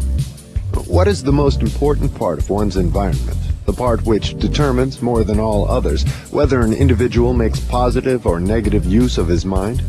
The most important part of one's environment is that created by his association with others. All people absorb and take over, either consciously or unconsciously, the thought habits of those with whom they associate closely. Do you mean by this that constant association with a person whose thought habits are negative influences one to form negative thought habits? Yes. The law of hypnotic rhythm forces every human being to form thought habits which harmonize with the dominating influences of his environment, particularly that part of his environment created by his association with other minds. Then it is important that one select one's close associates with great care. Yes. One's intimate associates should be chosen with as much care as one chooses the food with which he feeds his body, with the object always of associating with people whose dominating thoughts are positive, friendly, and harmonious. Which class of associates has the greatest influence upon one? One's partner in marriage and in the home, and one's associates in his occupation. After that come close friends and acquaintances. Casual acquaintances and strangers have but little influence on one. Why does one's partner in marriage have so great an influence upon one's mind? Because the relationship of marriage brings people under the influence of spiritual forces of such weight that they become dominating forces of the mind. How may environmental influences be used to break the grip of hypnotic rhythm? All influences which establish thought habits are given permanency through the law of hypnotic rhythm. One may change the influences of his environment so that the dominating influences are either positive or negative, and the law of hypnotic rhythm will make them permanent unless they are changed through one's habits of thought. Stating this truth in another way, one may submit himself to any environmental influence desired, whether positive or negative, and the law of hypnotic rhythm will make the influence permanent when it assumes the magnitude of thought habit. Is that the way the law works? That is correct. Be careful of all forces which inspire thought. Those are the forces which constitute environment and determine the nature of one's earthly destiny. What class of people controls their environmental influences? The non-drifters. All who are victims of the habit of drifting forfeit their power to choose their own environment. They become the victims of every negative influence of their environment. Is there no way out for the drifter? Is there no method by which he may submit himself to the influence of a positive environment? Yes, there is a way out for drifters. They can stop drifting, take possession of their own minds, and choose an environment which inspires positive thought. This they may accomplish through definiteness of purpose. Is that all there is to the act of eliminating the habit of drifting? Is the habit only a state of mind? Drifting is nothing but a negative state of mind, a state of mind conspicuous by its emptiness of purpose. What effective procedure may one follow in establishing an environment most helpful in developing and maintaining positive thought habits? The most effective of all environments is that which may be created by a friendly alliance of a group of people who will obligate themselves to assist one another in achieving the object of some definite purpose. This sort of an alliance is known as a mastermind.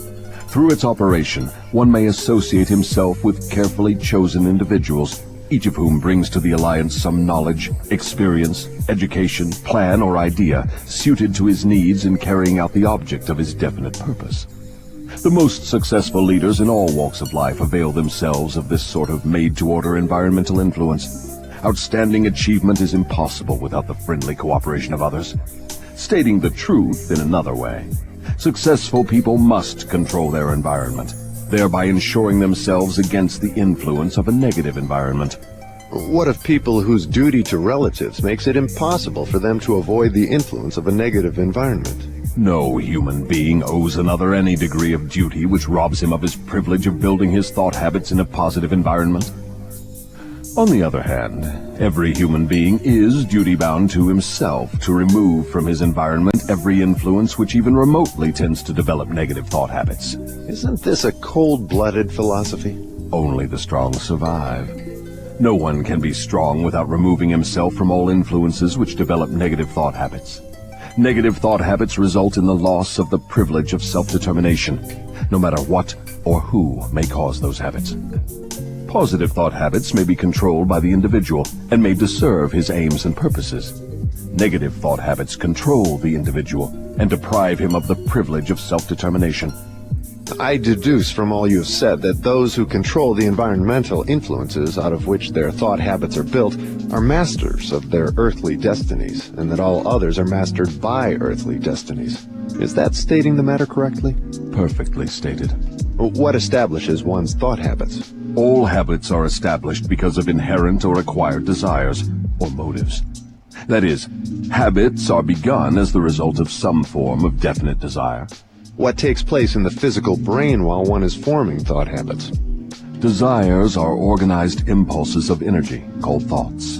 Desires that are mixed with emotional feeling magnetize the brain cells in which they are stored and prepare those cells to be taken over and directed by the law of hypnotic rhythm.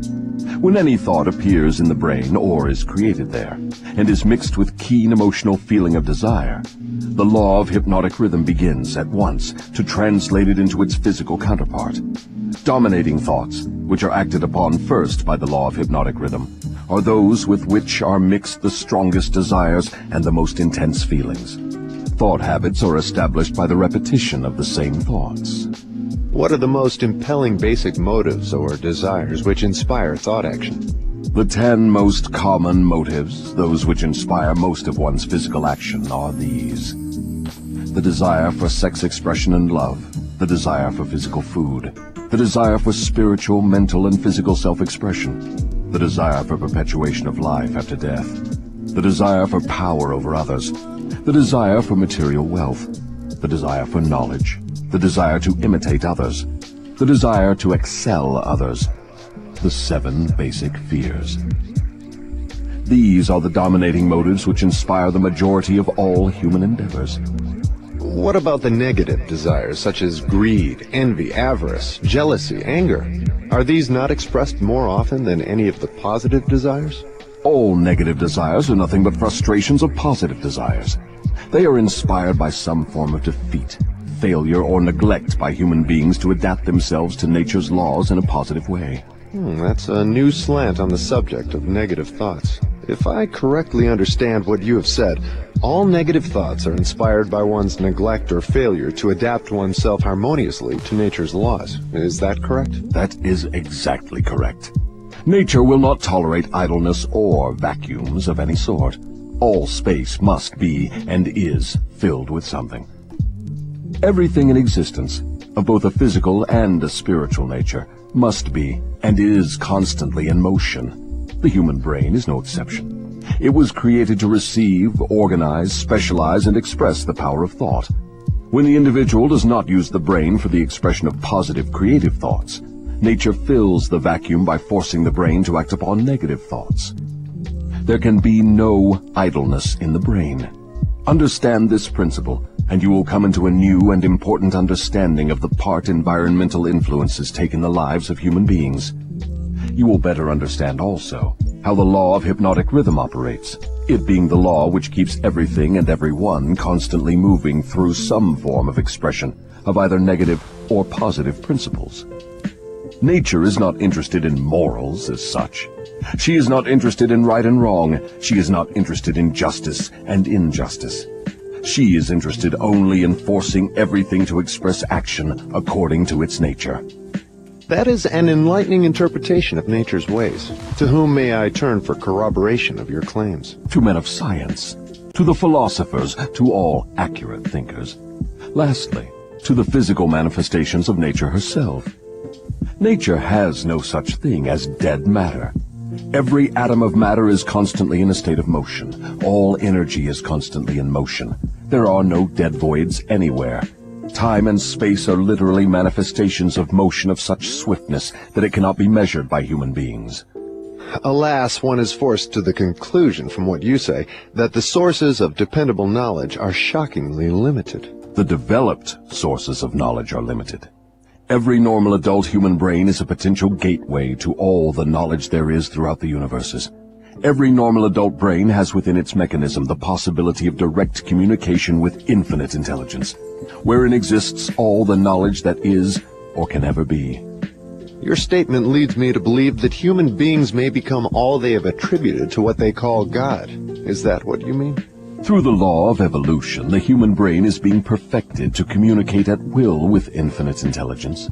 The perfection will come through organized development of the brain, through its adaptation to nature's laws. Time is the factor which will bring perfection. What causes cycles of recurring events such as epidemics of disease, business depressions, wars, and crime waves? All such epidemics in which great numbers of people are similarly affected are caused by the law of hypnotic rhythm, through which nature consolidates thoughts of a similar nature and causes those thoughts to be expressed through mass action.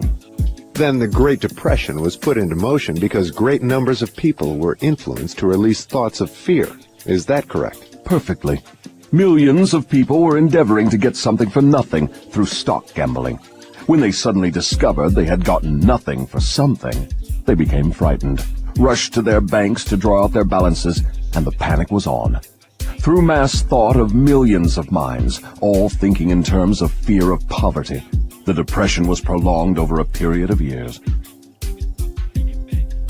From what you say, I deduce that nature consolidates the dominating thoughts of people and expresses these thoughts through some form of mass action, such as business depressions, business booms, and so on.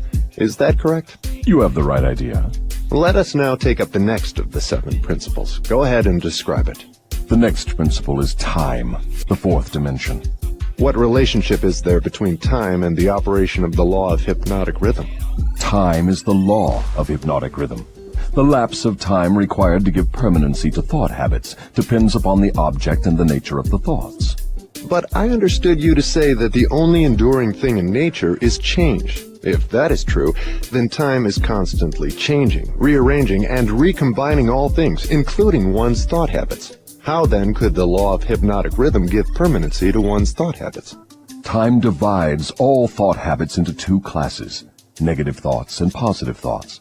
One's individual thoughts are, of course, constantly changing and being recombined to suit the individual's desires. But thoughts do not change from negative to positive or vice versa, except through voluntary effort on the part of the individual. Time penalizes the individual for all negative thoughts and rewards him for all positive thoughts, according to the nature and purpose of the thoughts.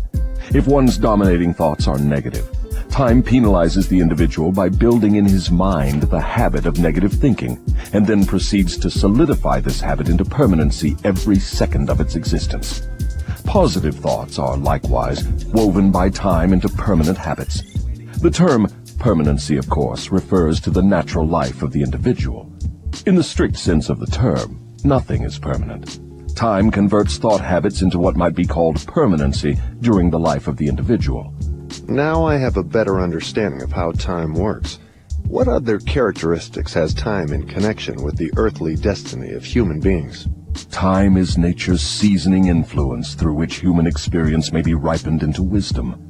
People are not born with wisdom, but they are born with the capacity to think, and they may, through the lapse of time, think their way into wisdom. Do youths ever possess wisdom? Only in very elementary matters. Wisdom comes only through the lapse of time. It cannot be inherited, and it cannot be imparted from one person to another except through the lapse of time. Does the lapse of time force an individual to acquire wisdom? No. Wisdom comes only to non-drifters who form positive thought habits as a dominating force in their lives. Drifters and those whose dominating thoughts are negative never acquire wisdom, except of a very elementary nature. From what you say, I infer that time is the friend of the person who trains his mind to follow positive thought habits, and the enemy of the person who drifts into negative thought habits. Is that correct? That is precisely true. All people can be classified as drifters and non-drifters. Drifters are always at the mercy of the non-drifters, and time makes this relationship permanent. Do you mean that if I drift along through life without definite aim or purpose, the non-drifter may become my master, and time only serves to give the non-drifter a stronger and more permanent grip upon me? That is stating the truth exactly. What is wisdom? Wisdom is the ability to relate yourself to nature's laws so as to make them serve you, and the ability to relate yourself to other people so as to gain their harmonious, willing cooperation in helping you to make life yield whatever you demand of it. Then accumulated knowledge is not wisdom. Great heavens, no. If knowledge were wisdom, the achievements of science would not have been converted into implements of destruction. What is needed to convert knowledge into wisdom? Time, plus the desire for wisdom. Wisdom is never thrust upon one. It is acquired, if at all, by positive thinking, through voluntary effort. Is it safe for all people to have knowledge? It is never safe for anyone to have extensive knowledge without wisdom. What is the age at which most people who acquire wisdom begin to acquire it? The majority of people who acquire wisdom do so after they have passed the age of 40. Prior to that time, the majority of people are too busy gathering knowledge and organizing it into plans to spend any effort seeking wisdom. What circumstance of life is most apt to lead one to acquire wisdom? Adversity and failure. These are nature's universal languages through which she imparts wisdom to those who are ready to receive it. Do adversity and failure always bring wisdom? No, only to those who are ready for wisdom and have voluntarily sought it. What determines one's readiness to receive wisdom? Time and the nature of one's thought habits. Is newly acquired knowledge the same as time-tested knowledge? No. Knowledge tested through the lapse of time always is superior to that which has been newly acquired. Time gives to knowledge definiteness in both quality and quantity, and dependability. One can never be sure of knowledge that has not been tested. What is dependable knowledge? It is knowledge which harmonizes with natural law, which means that it is based upon positive thought. Does time modify and alter the values of knowledge? Yes, time modifies and alters all values. That which is accurate knowledge today may become null and void tomorrow because of time's rearrangement of facts and values. Time modifies all human relationships for better or for worse, depending upon the policy through which people relate themselves to one another. In the realm of thought, there is a time when it is proper to sow the seeds of thought, and there is a proper time to reap the harvest of those thoughts, the same as there is a time to sow and a time to reap from the soil of the earth. Without the proper measurement of time between the sowing and the reaping, nature modifies or withholds the rewards of the sowing. Go ahead now and describe the last two of the 7 principles. The next principle is harmony.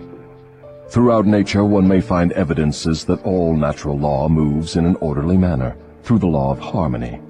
Through the operation of this law, nature forces everything within the range of a given environment to become harmoniously related. Understand this truth, and you will catch a new and a more intriguing vision of the power of environment. You will understand why association with negative minds is fatal to those seeking self-determination. Do you mean that nature voluntarily forces human beings to harmonize with the influences of their environment? Yes, that is true. The law of hypnotic rhythm forces upon every living thing the dominating influences of the environment in which it exists. If nature forces human beings to take on the nature of the environment in which they live, What means of escape are available to people who find themselves in an environment of poverty and failure, but desire to escape? They must change their environment or remain poverty-stricken. Nature permits no one to escape the influences of his environment. However, nature, in her abundance of wisdom, has given to every normal human being the privilege of establishing his own mental, spiritual, and physical environment. But once he establishes it, he must become a part of it. This is the inexorable working of the law of harmony. In a business association, for example, who establishes the dominating influence that determines the rhythm of the environment? The individual or individuals who think and act with definiteness of purpose. Is it as simple as that? Yes. Definiteness of purpose is the starting point from which an individual may establish his own environment. I do not seem to follow your reasoning. The entire world is torn with warfare and business depressions and other forms of strife which represent about everything except harmony. Nature does not seem to be forcing people to harmonize with one another. How do you explain this inconsistency? There is no inconsistency. The dominating influences of the world are, as you say, negative. Very well, nature is forcing human beings to harmonize with the dominating influences of the world environment. Manifestations of harmony may be either positive or negative. For example, a group of men in prison may, and they generally do, think and act in a negative manner. But nature sees to it that the dominating influence of the prison is impressed upon every individual in it. A group of poverty-stricken people in a tenement house may fight among themselves and apparently resist all forms of harmony. But nature forces each of them to become a part of the dominating influence of the house in which they live. Harmony, in the sense it is here used, means that nature relates everything throughout the universes to every other thing of a similar nature. Negative influences are forced into association with one another, no matter where they may be. Positive influences are just as definitely forced into association with one another. I'm beginning to see why successful business leaders are so careful in the choice of their business associates. Men who succeed in any calling usually establish their own environment by surrounding themselves with people who think and act in terms of success. Is that the idea? That is the idea exactly. Observe, with profit, that the one thing all successful men insist upon is harmony among their business associates. Another trait of successful people is that they move with definiteness of purpose and insist upon their associates doing the same. Understand these two truths, and you understand the major difference between a Henry Ford and a day laborer. Now, tell me about the last of the 7 principles. The last principle is caution. Next to the habit of drifting, the most dangerous human trait is the lack of caution. People drift into all sorts of hazardous circumstances because they do not exercise caution by planning the moves they make. The drifter always moves without exercising caution. He acts first and thinks later, if at all. He does not choose his friends. He drifts along and allows people to attach themselves to him on their own terms. He does not choose an occupation. He drifts through school and is glad to get the first job that will give him food and clothing. He invites people to cheat him at trade by neglecting to inform himself of the rules of trade. He invites illness by neglecting to inform himself of the rules of sound health. He invites poverty by neglecting to protect himself against the environmental influences of the poverty-stricken. He invites failure at every step he takes by neglecting to exercise the caution to observe what causes people to fail. He invites fear in all its forms by his lack of caution in examining the causes of fear. He fails in marriage because he neglects to use caution in his choice of a mate, and he uses still less caution in his methods of relating himself to her after marriage. He loses his friends or converts them into enemies by his lack of caution in relating himself to them on the proper basis. Are all people lacking in caution? No, only those who have acquired the habit of drifting. The non-drifter always uses caution. He carefully thinks his plans through before he begins them. He makes allowances for the human frailties of his associates and plans ahead to bridge them. If he sends a messenger on an important mission, he sends someone else to make sure the messenger does not neglect his mission. Then he checks on both of them to be sure his wishes have been fulfilled. He takes nothing for granted where caution provides a way to ensure his success. Isn't over-caution as detrimental as lack of caution? There is no such thing as over-caution. What you call over-caution is an expression of fear. Fear and caution are two entirely different things. Don't people mistake fear for overcaution? Yes, that does sometimes happen. But the majority of people create for themselves far more disastrous hazards by total lack of the habit of caution than by overcaution. In what way may caution be used most advantageously? In the selection of one's associates, and in one's method of relating oneself to associates. The reason for this is obvious. One's associates constitute the most important part of one's environment, and environmental influences determine whether one forms the habit of drifting, or becomes a non-drifter. The person who exercises due caution in the choice of associates never allows himself to be closely associated with any person who does not bring to him, through the association, some definite mental, spiritual, or economic benefit. Isn't that method of choosing associates selfish? It is sensible and leads to self-determination. It is the desire of every normal person to find material success and happiness. Nothing contributes more to one's success and happiness than carefully chosen associates. Caution in the selection of associates becomes, therefore, the duty of every person who wishes to become happy and successful. The drifter allows his closest associates to attach themselves to him on their own terms. The non-drifter carefully selects his associates and allows no one to become closely associated with him unless that person contributes some form of helpful influence or bestows some definite benefit. It never occurred to me that caution in the selection of friends had so definite a bearing on one's success or failure. Do all successful people exercise caution in the selection of all their associates, whether in business, social, or professional relationships? Without the exercise of caution in the choice of all associates, no one may be certain of success in any calling. On the other hand, lack of exercise of caution brings almost certain defeat in whatever one undertakes. Summary. 3 things connected with my interview with the devil interest me most. These 3 factors interest me because they have been the most important influences in my own life, a fact which any listener of my story can easily discern. The 3 important factors are the habit of drifting, the law of hypnotic rhythm through which all habits are made permanent, and the element of time. Here is a trio of forces which hold inviolate the destinies of all men. The 3 take on a new and more important meaning when they are grouped and studied as a combined force. It takes but little imagination and scarcely any understanding of natural laws for one to see that most of the difficulties in which people find themselves are of their own making. Moreover, difficulties seldom are the outgrowth of immediate circumstances.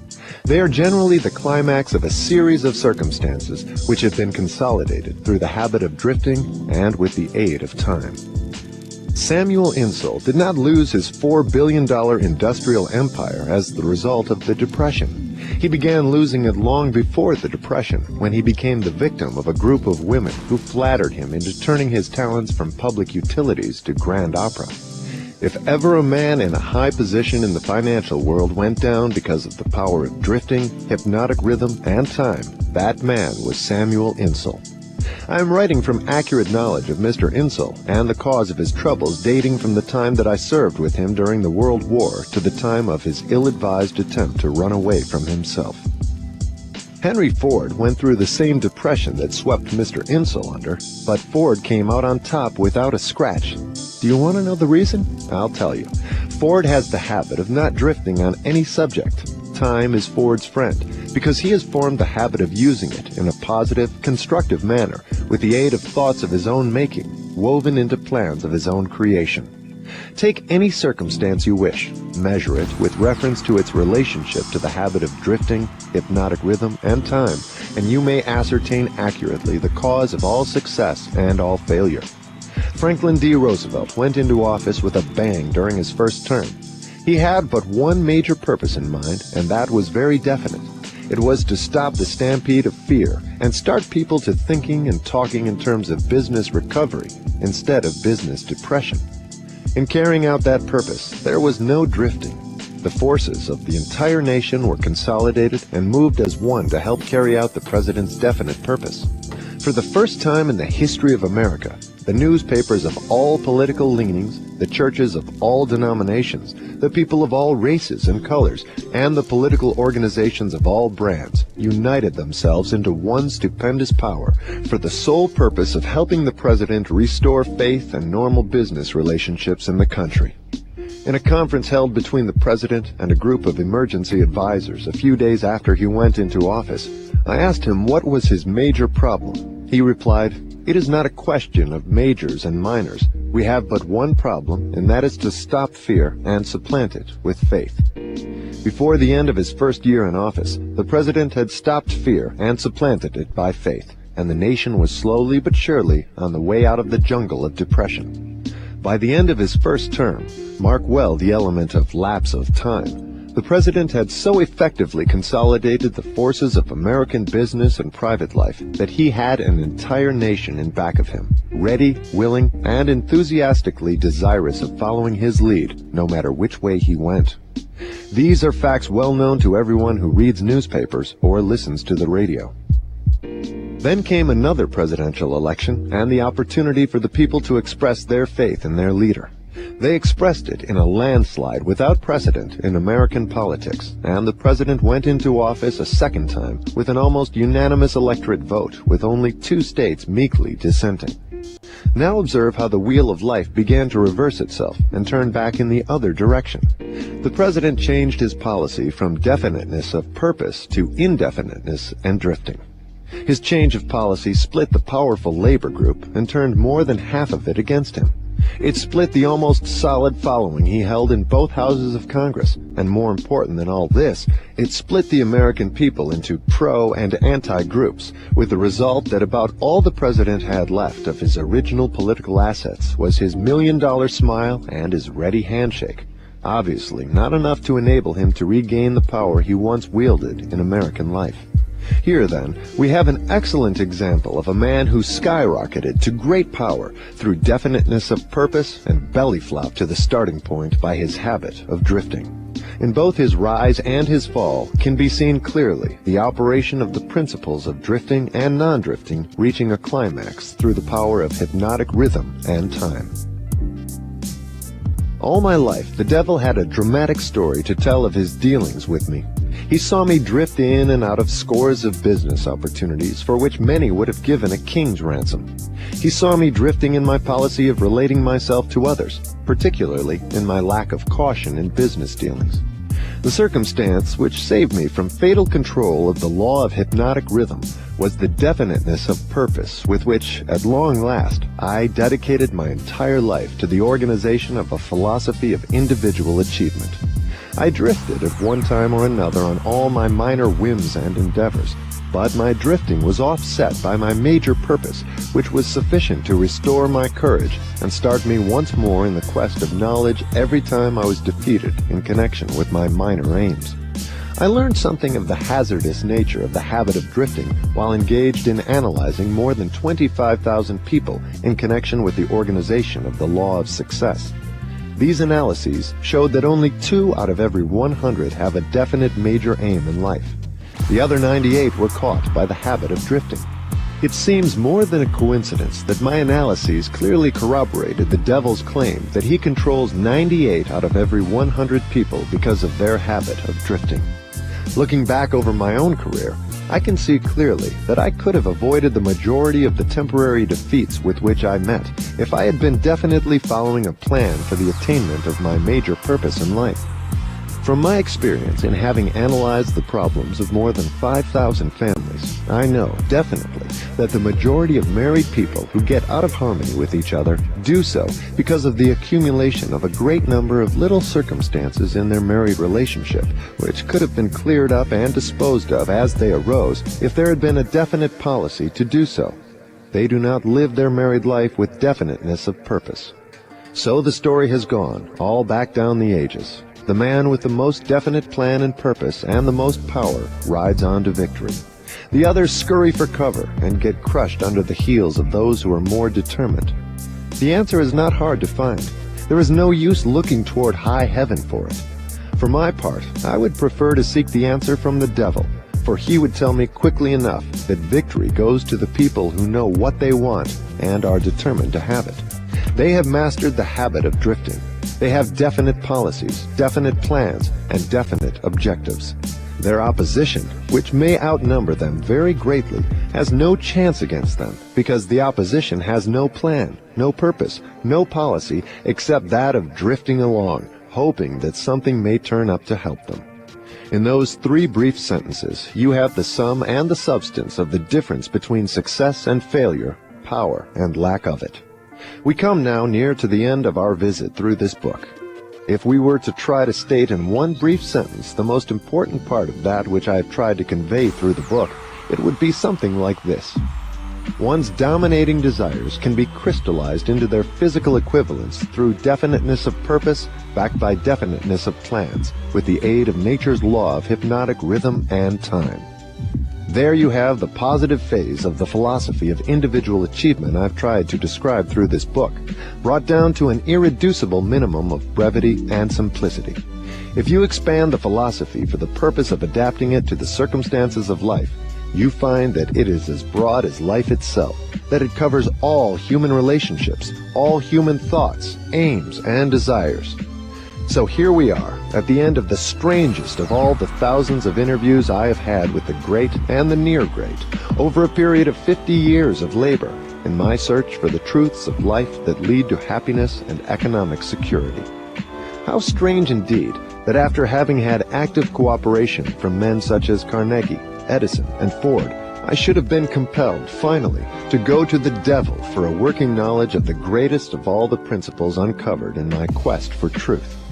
How strange that I was forced to experience poverty and failure and adversity in 100 forms before being given the privilege of understanding and using a law of nature which softens the thrust of these wicked weapons or wipes them out altogether.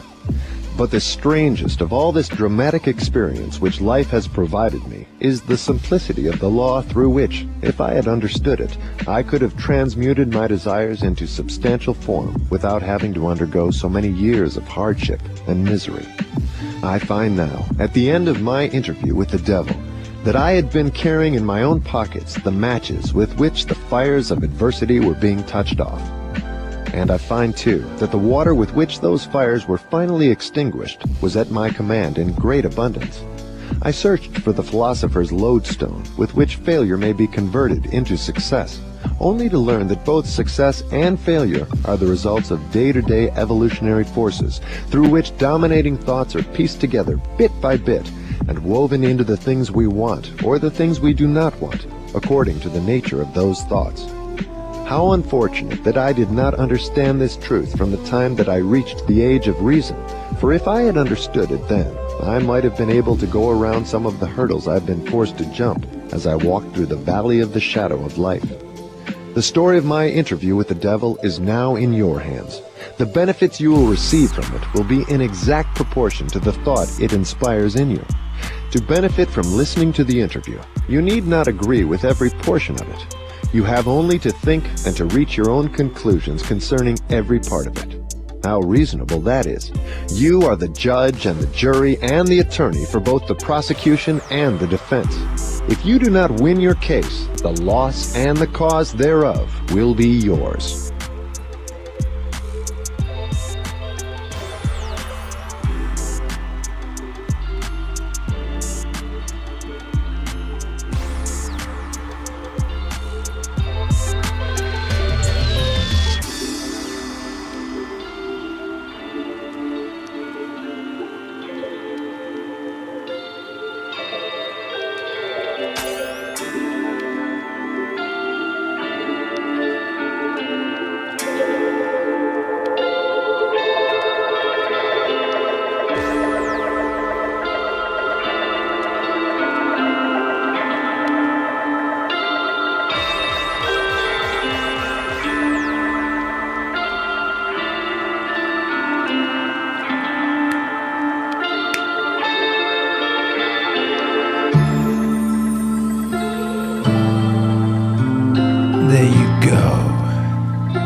Outwitting the Devil,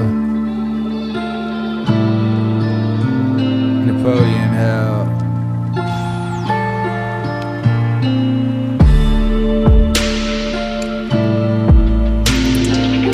1937. Unpublished in his lifetime. Finally released about a decade ago. As narrated by Dan John Miller. Musical accompaniment courtesy of Akira The Don.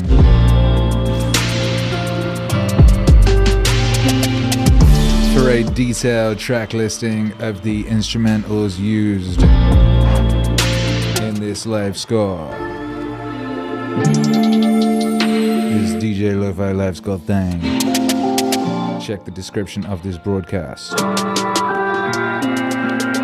If you're live, it won't be there right away because I just did it and I was making it up on the spot. I'll post it at the end of the broadcast. How you're feeling out there? How was that for you?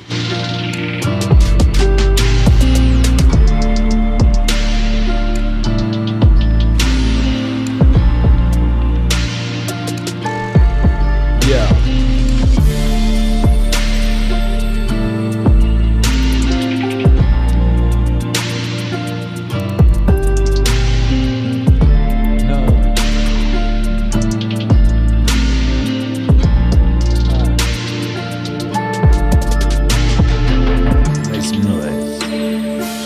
Flood the chat.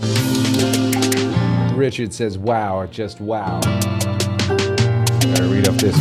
My other monitor stopped working. How about that? Civ Cypher, today to outwit the devil, one's boiling eggs to serve with avocado and horseradish for my fellow supper. Well, that's nice.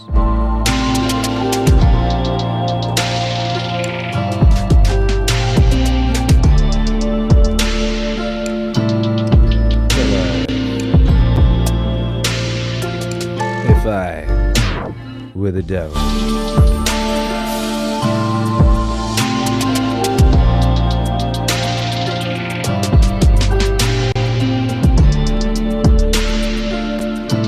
Shouts out Cedric says, thank you for the support. Adam Fowler, thank you for the support. Canada Low, welcome to the channel. Thank you for your support. Channel members can download the Yeeted streams like Friday's Classic. Richard says, thank you for bringing something to my life I think I need now more than ever. Hey, I'm glad that's there for you. Me too, you know? Me too. I've listened to this before, I've read this before. As is often the way, you forget things, right? That's why I take these things and I turn them into songs to ingrain them into the brain, to imbue them. And there was a bunch of stuff in that I need right now that I had forgotten. So I've been making notes. I need to turn a bunch of that into songs. Civ Cypher says, what an absolute soul massage. It's funny you say that. I nearly played the medium as the massage instrumental at one point, but it wasn't quite right. Running on adventure, haunting wisdom, capable of haunting the devil. Big Bad Wolf says, thank you, Akira, super wavy.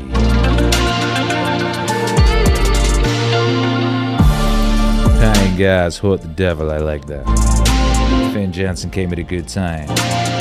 Yoga Mac, not gonna lie, Napoleon Hill interviewed the Yeet of the Devil.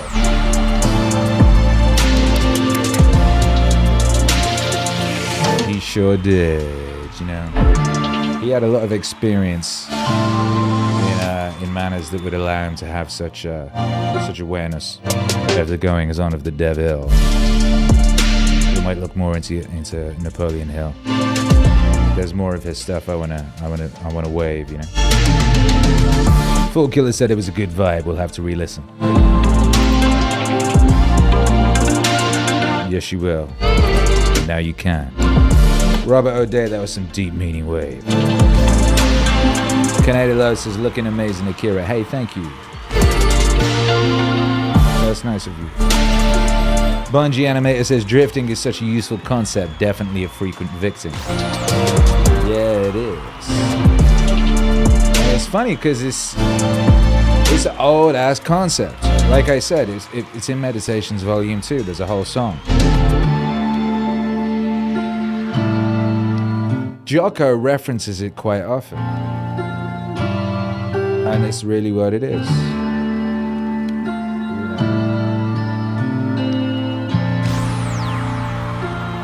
Drifting is sin. Right? Because he talked about sin in that. I was interested to see what his answer to what is sin. He said anything that makes you unhappy. That's an interesting way of thinking about it. Another way of thinking about it is sin is anything that takes you from the path, right? Takes you from the path that you're supposed to be on.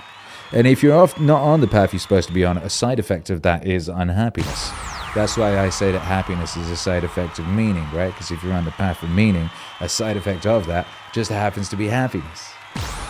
And a side effect of not being on the path of meaning is unhappiness, right?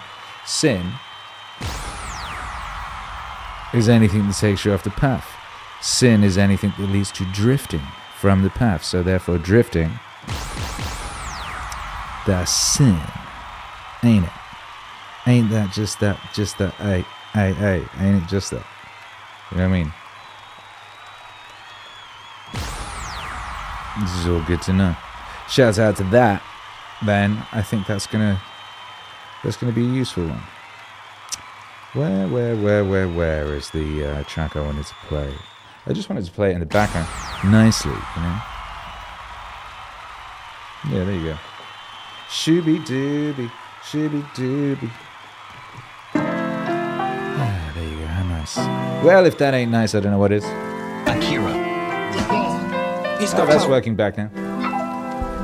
Good. I have multiple machines in here, and sometimes one of them stops working, and that means another one will work, and you know, it all comes together. How did you enjoy the visual accompaniment there? I enjoyed the visual accompaniment. One of my favorite animes, Parasite the Maxim, distorted largely by my television and glitch boxes.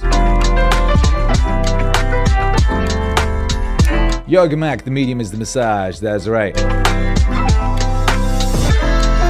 Paningaza. I will download this so I can fall asleep listening without, at the end, YouTube won't play something else. Smart. Finn Jansen loved the narrator. That was one guy doing both voices.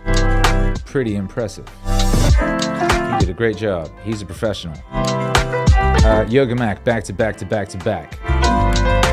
Lane Stewart, initial D.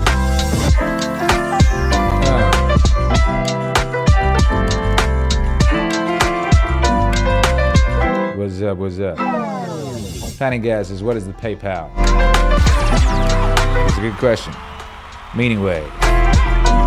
This stream was brought to you by Meaningwave.com. Meaningwave, because happiness is a side effect of meaning. And if you go to Meaningwave.com, aside from being able to read all the lyrics of all the songs up there in the lyrics section, and aside from being able to read blogs and watch music videos, you can also hit a resources tab. The resources tab has support Meaningwave in it. If you hit that, you go to the support Meaningwave page, and that has the PayPal, it has the Patreon, it has the Bitcoin, it has the ETH, it has the Venmo, it has the Cash App, it has the ways with which you can support this endeavor, and we are very grateful to those of you that do. Without you, we wouldn't be able to do this. There is no way one would be able to put aside hours a day to doing this sort of thing without the support of those that support. So God bless each and every one of you by Jove. And yeah, Meaningwave.com. Meaningwave.com. Outwitting the Devil. We did it, baby. That was cool. Looking forward to doing more of these. You know what I mean? More of these listening to cool stuff and playing music type joints. Mark S. says, in the symphony of life, Akira is a conductor of purpose, not a drifter in the melody. His life, a sonic journey crafted with intention and harmony. Well, that's a very nice thing to say, isn't it? I've been saying that. What was that? The definiteness of purpose. I've been on about that a bunch lately. It was nice to hear about that again. It's every time I do a podcast, I end up talking about this thing, and it goes back to that classic bar from that Smiths record. Obviously, Morrissey came up with it. Obviously, the devil will find work for idle hands to do. This all comes down to that, innit? You know what I mean? The world will ask you who you are, and if you do not know, it will tell you. The whole idea of getting out of one's head, the problem with that something else will occupy. If you know, getting out of one's head, that's an abandonment of a definite purpose. And things will flood the void. Nature abhors a vacuum. And the problem is, the sorts of things that flood the void seem to be demons. Agents of the very devil. Therefore, existing with a definiteness of purpose, acting with a definiteness of purpose at all times, that is how one outwits the devil. You're not even outwitting the devil. The devil just ain't got a chance. If your hands are not idle, devil can't do shit with them. That's why you got to be acting with a definiteness of purpose. That's why you want to be auditing your habits. That's why you want to be, turning this physical form of you into a finely tuned instrument. And the only person who gets to drive it other than you is God, not the devil. When you take this thing, you turn it into this epic Gundam suit. At some point, you might want to let someone else drive, but the only other person you're going to let drive is God. And that's how hype shit gets done. What up?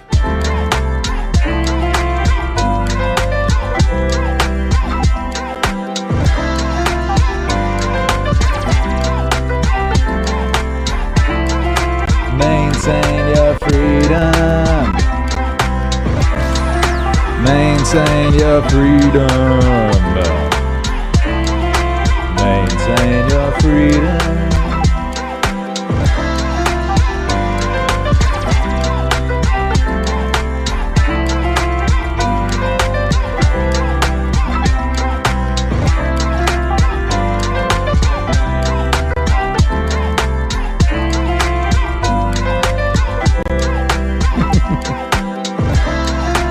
Panning Gas says, sorry to sully the chat with talk of money, but if possible, what is the PayPal link? I've put that link. Maybe are you behind? Maybe you're behind on what I'm saying.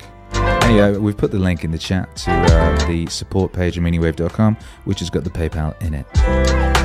Yeah. The opposite of the devil is lived, says Yoga Mac. Well, that's devil backwards, isn't it? So don't fear anything. You are the light embodiment manifested. That's right. Devil backwards is lived. God backwards is dog. Never forget it.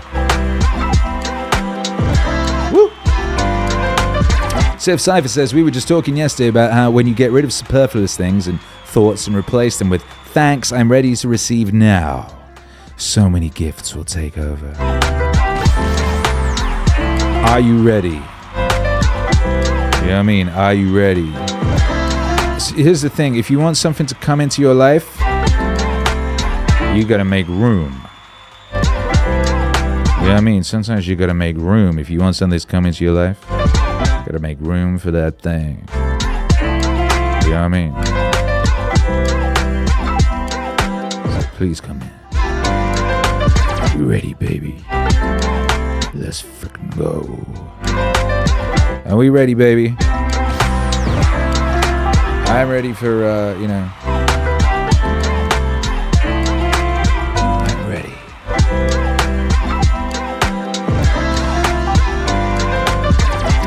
We're going to talk about what we're ready for over here, because we're moving into 2024, and we got big aims for 2024, baby, and we're setting in place systems to carry us to those aims, and we're going to need your assistance with that, Meaningwave enjoyer, wave rider.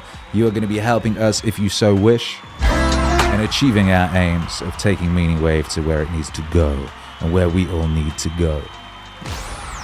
You know? What day is it? I do believe it's Sunday as we're broadcasting live. I do believe I'm going to get out of here. It's time, I do believe, to take the wife and son to a sort of Christmas market situation and imbue the family with some of that Christmas feeling. You know, Christmas feeling. We could do with some Christmas feeling. It's nearly Christmas. That is very, very important, you know? We'll be back here mañana. We're doing a Meaningwave live super request show tomorrow. You can come down here tomorrow. We'll be here at 8 p.m. ET, and you can use the super chat feature to request a Meaningwave song. We did one of those a couple weeks ago. It was epic. You made amazing choices. It kept me... It's really cool, right? Because it's a hype endeavor. It's a super hype endeavor because your requests be coming in and I'd be paying attention to them and then I'd be playing them. But I don't just play them. I have to play them in a way that works harmonically with the others, that works as a DJ set, that works as a live set, that takes us on a journey. You know what I mean? It's very cool. It's a bit like when I used to like freestyle and do that thing where people shout words and you rap about the thing and you have to really keep your brain is on fire. And the Meaningwave Live Super Request Show is like that. One's brain is on fire as one executes the will of the people in a way that works for all the people. So we'll see you tomorrow for the Meaningwave Live Super Request Show from 8 ET. The link will be up shortly. If you want to go over there and log your request early, it will exist in the back end. I'll be able to see it. The earlier you get your request in, the more likely, well, the easier it is for it to get, played and all that sort of thing.